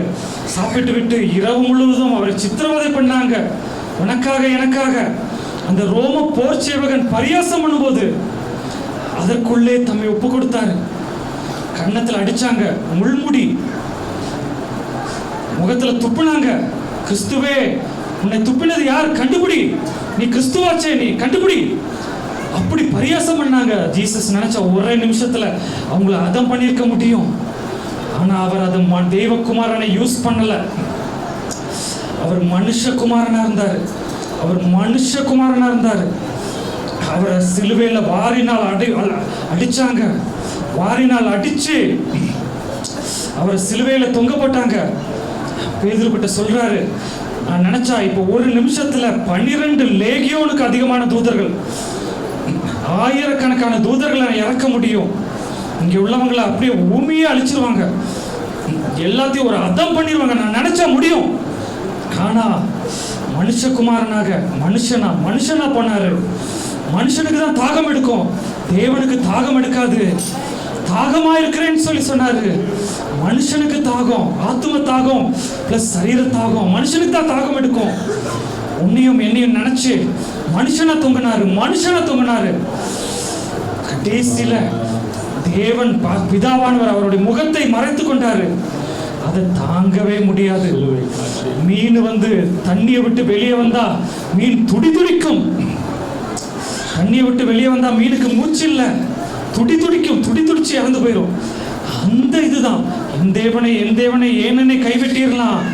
பிதாவுடைய பிரசன்னத்தை விட்டு மீனானது வெளியே துடித்து இறந்து போகிற போல, ஐயோ ஆண்டவரே என்னால தாங்க முடியலையே, ஏனென்னை கைவிட்டீர். உனக்காக எனக்காக சிந்திச்சு பாருங்க. நம்மளை ஒப்பு கொடுப்போம். இயேசு சிலுவையில தொங்கி நமக்கு தோளுடைய உண்டாக்குனாரு. இதை மறந்து போகாதீங்க. இந்த தோளுடைய ஈஸியா வரல, இந்த ரட்சிப்பை ஈஸியா எடுத்து வெளியே போட்டாதீங்க. இந்த தோளுடைய இலவசம் அல்ல, இயேசுவின் ரத்தம் அடிக்கப்பட்ட ரத்தத்தினாலதான் நம்ம ரட்சிக்கப்பட்டிருக்கிறோம். நம்ம ஆத்தும நிர்வாணம் மூடப்பட்டிருக்கு. ஆத்தும நிர்வாணம் உள்ளது. அது நிர்வாணத்தோட யாரும் பரலோகத்துக்கு போக முடியாது. இன்னைக்கு ரட்சிக்கப்படாதவங்க ரட்சிக்கப்படுங்க. உங்களுக்காக தோளுடைய செய்யப்பட்டுள்ளது, தோளுடைய வாங்கி போடுங்க. நீ நிர்வாணத்தோட, நீ ஆத்தும நிர்வாணத்தோட நீ பரலோகத்துக்கு போக முடியாது. நீ தோளுடைய அணிய வேண்டும். நீ தோளுடைய அணிந்தால்தான், தோளுடைய கடைசி வரை காப்பாற்றினாதான் பரலோகத்துக்கு போக முடியும். அந்த தோளுடைய இயேசுவோடைய ரத்தத்துல, இயேசுவோடைய சரீரத்தின் மூலமா செய்யப்பட்டுள்ளது. இயேசுவின் ரத்தத்தாலே வாங்கப்பட்ட சபையே அந்த தோளுடைய கடைசி வரமாய் காத்துக்கொள். தோளுடைய கடைசி வரை காத்துக்கொள். உம்மை சேவல் கூவிடும் 3 வேளையும் சொந்த குருவை மறுதலித்தான். சேவல் கூவிடும் 3 வேளையோ சொந்த குருவை மறுதலித்தான். ஓடி ஒளியோ பேதுருவையோ தேடி அன்பாய் நோக்குகின்றார். ஓடி ஒளியோ பேதுருவையோ தேடி அன்பாய் நோக்குகின்றார்.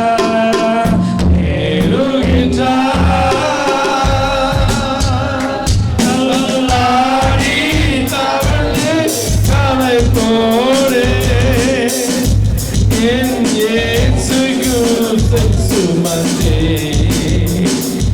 என் நேசர் கொள்கதா மலையின் மேல் நடந்து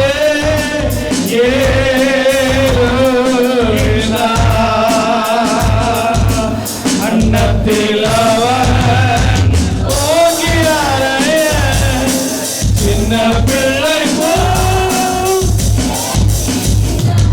பாடுவோம். அன்னத்தில் அவன் சின்ன பிள்ளை போல் அந்த பிலாத்தோ கையை கழுவே ஆண்டவரை அனுப்புகிறார். அந்த பிலாத்தோ கையை கழுவே ஆண்டவரை அனுப்புகிறார்.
கைகளை உயர்த்துவோம்.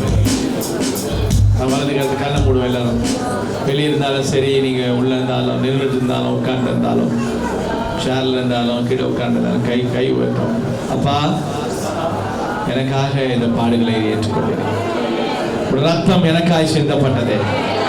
அந்த ரத்தத்தால் கழுவப்பட்டு வாங்கப்பட்டு அந்த ரத்தத்தால் மீட்கப்பட்ட பிள்ளையாய் நான் இருக்கிறேனே, அதற்காக ஸ்தோத்திரம். உலக தோற்றத்துக்கு முன்பே எனக்காக நீர் அடிக்கப்பட்டீரே. ஆதியிலே ஏதேன் தோட்டத்திலே ஆட்டுக்குட்டியாய் நீ அடிக்கப்பட்டீரே. தோல் உடையை செய்தது போல எனக்கு ரட்சிப்பின் உடையும் ரத்தத்தினாலே கொடுத்தீரே. உடைய பாடுகளை நாங்கள் நினைக்கிறோம். இந்த 4 நாட்கள் கூட்டத்திலே இந்த 4வது நாள் உடைய பாடுகளை நாங்கள் தியானித்திருக்கிறோம். எல்லாம் வாய் திறந்து பேசுங்க. ஆண்டவரே, இந்த சிலுவை தியான கூட்டங்களிலே, இந்த உபவாச கூட்டங்களிலே, இந்த லெந்து நாட்களிலே, இந்த புனித வாரத்திலே நாங்கள் உம்மை குறித்து, உடைய பாடுகளை குறித்து, நீர் அடைந்த வேதனையை குறித்து, நீ எங்களுக்காய் ஏற்றுக்கொண்ட பாரமான சிலுவையை குறித்து, எனக்காய் அவமானப்பட்டதை குறித்து, எனக்காய் ஆண்டவரே வெட்கப்பட்டு, எனக்காய் ஆண்டவரே காயங்களை ஏற்றதை குறித்து நான் இன்றைக்கு கேட்டேன் சுவாமி. நான் செய்த பாவத்துக்காக, நான் செய்த அக்கிரமங்களுக்காக, நான் செய்த அநியாயத்துக்காக, இன்னும் நான் செய்து கொண்டிருக்கிற பாவங்களுக்காக, இன்னும் நான் தினமும் செய்து கொண்டிருக்கிற ரகசியமான அசுத்தமான பாவங்களுக்காக, இன்னும் நான் ரட்சிக்கப்பட்டு செய்து கொண்டிருக்கிற பாவத்துக்காக நீ எனக்காய் அடிக்கப்பட்டீரே. விலைக்கிரயமாய் கொடுத்தீரே. கிரயத்துக்கு என்னை மீட்டுக் கொண்டீரே. வாய் திறந்த ஆண்டவரே உமக்கு நன்றி என்று சொல்லி கண்ணீரோடு ஒரு விஷயம் சொல்லுவோமா? கடைசியாய் கண்ணீரோடு உடைய முகத்தை நோக்கி பார்க்கிறோம். எல்லாரும் உணர்வுள்ள ஆவியோடு சொல்லுவோம். உணர்வுள்ள ஆவியோடு உணர்ந்து சொல்லுவோம். ஆண்டவரே, கண்ணீரோடு உடைய முகத்தை நாங்கள் தேடுகிறோம். கண்ணீரோடு உடைய பாதத்தை நாங்கள் பிடிக்கிறோம். நீ செய்த நன்மைகளுக்கு நீர் எனக்காய் விலைக்கிரயம் கொடுத்தீரே. அந்த சிலுவையை நாங்கள் நினைக்கிறோம்.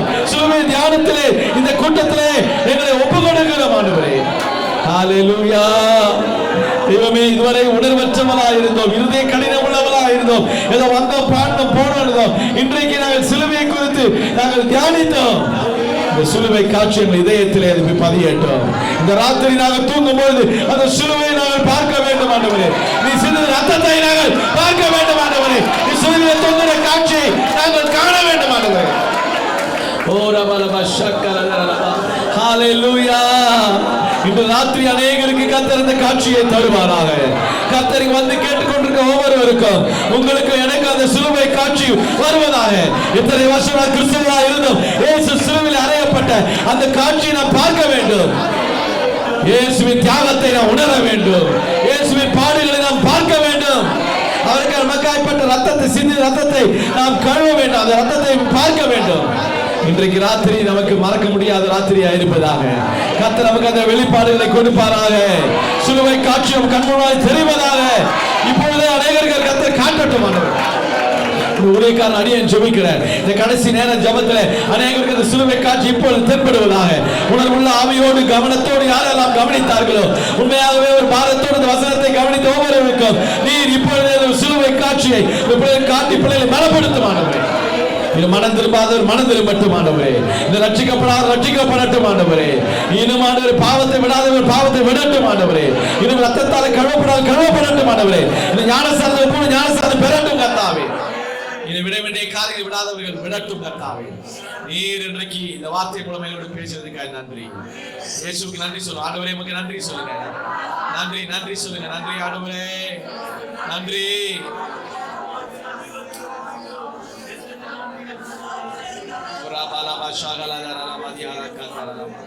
இயேசுவே, உமக்கு நன்றி ராஜா. இயேசுவின் நாமத்தில் பிதாவே. அப்படியே எழுந்து நிற்போம் எல்லாரும். நீங்க கடைசி ஜெபம் பண்ணி முடிக்க போறோம். ஒரு 2-3 நிமிஷத்துல முடிப்போம். உங்க கையில காணிக்கை எடுத்து வந்தால் நீங்கள் படையுங்க. சரியா? இல்ல நான் வேலையிலிருந்து வந்துட்டேன், வீட்டுக்காரர் இல்லை, பிள்ளைங்க இல்லை, பரவாயில்ல, ஒன்றும் பிரச்சனை இல்லை. It's not compulsory. கர்த்தர் உள்ளத்தில் பேசினால் கார்த்திக் கர்த்தர் உள்ளத்தில் பேசினால் நீங்கள் கொடுக்க முடிந்தால் இந்த ஊழியத்தை தாங்குங்க. சரியா? கர்த்தர் ஆசீர்வதிப்பாராக. ஹலோ பிதாவே, உமக்கு ஸ்தோத்திரம். தம்பி பார்ப்படம்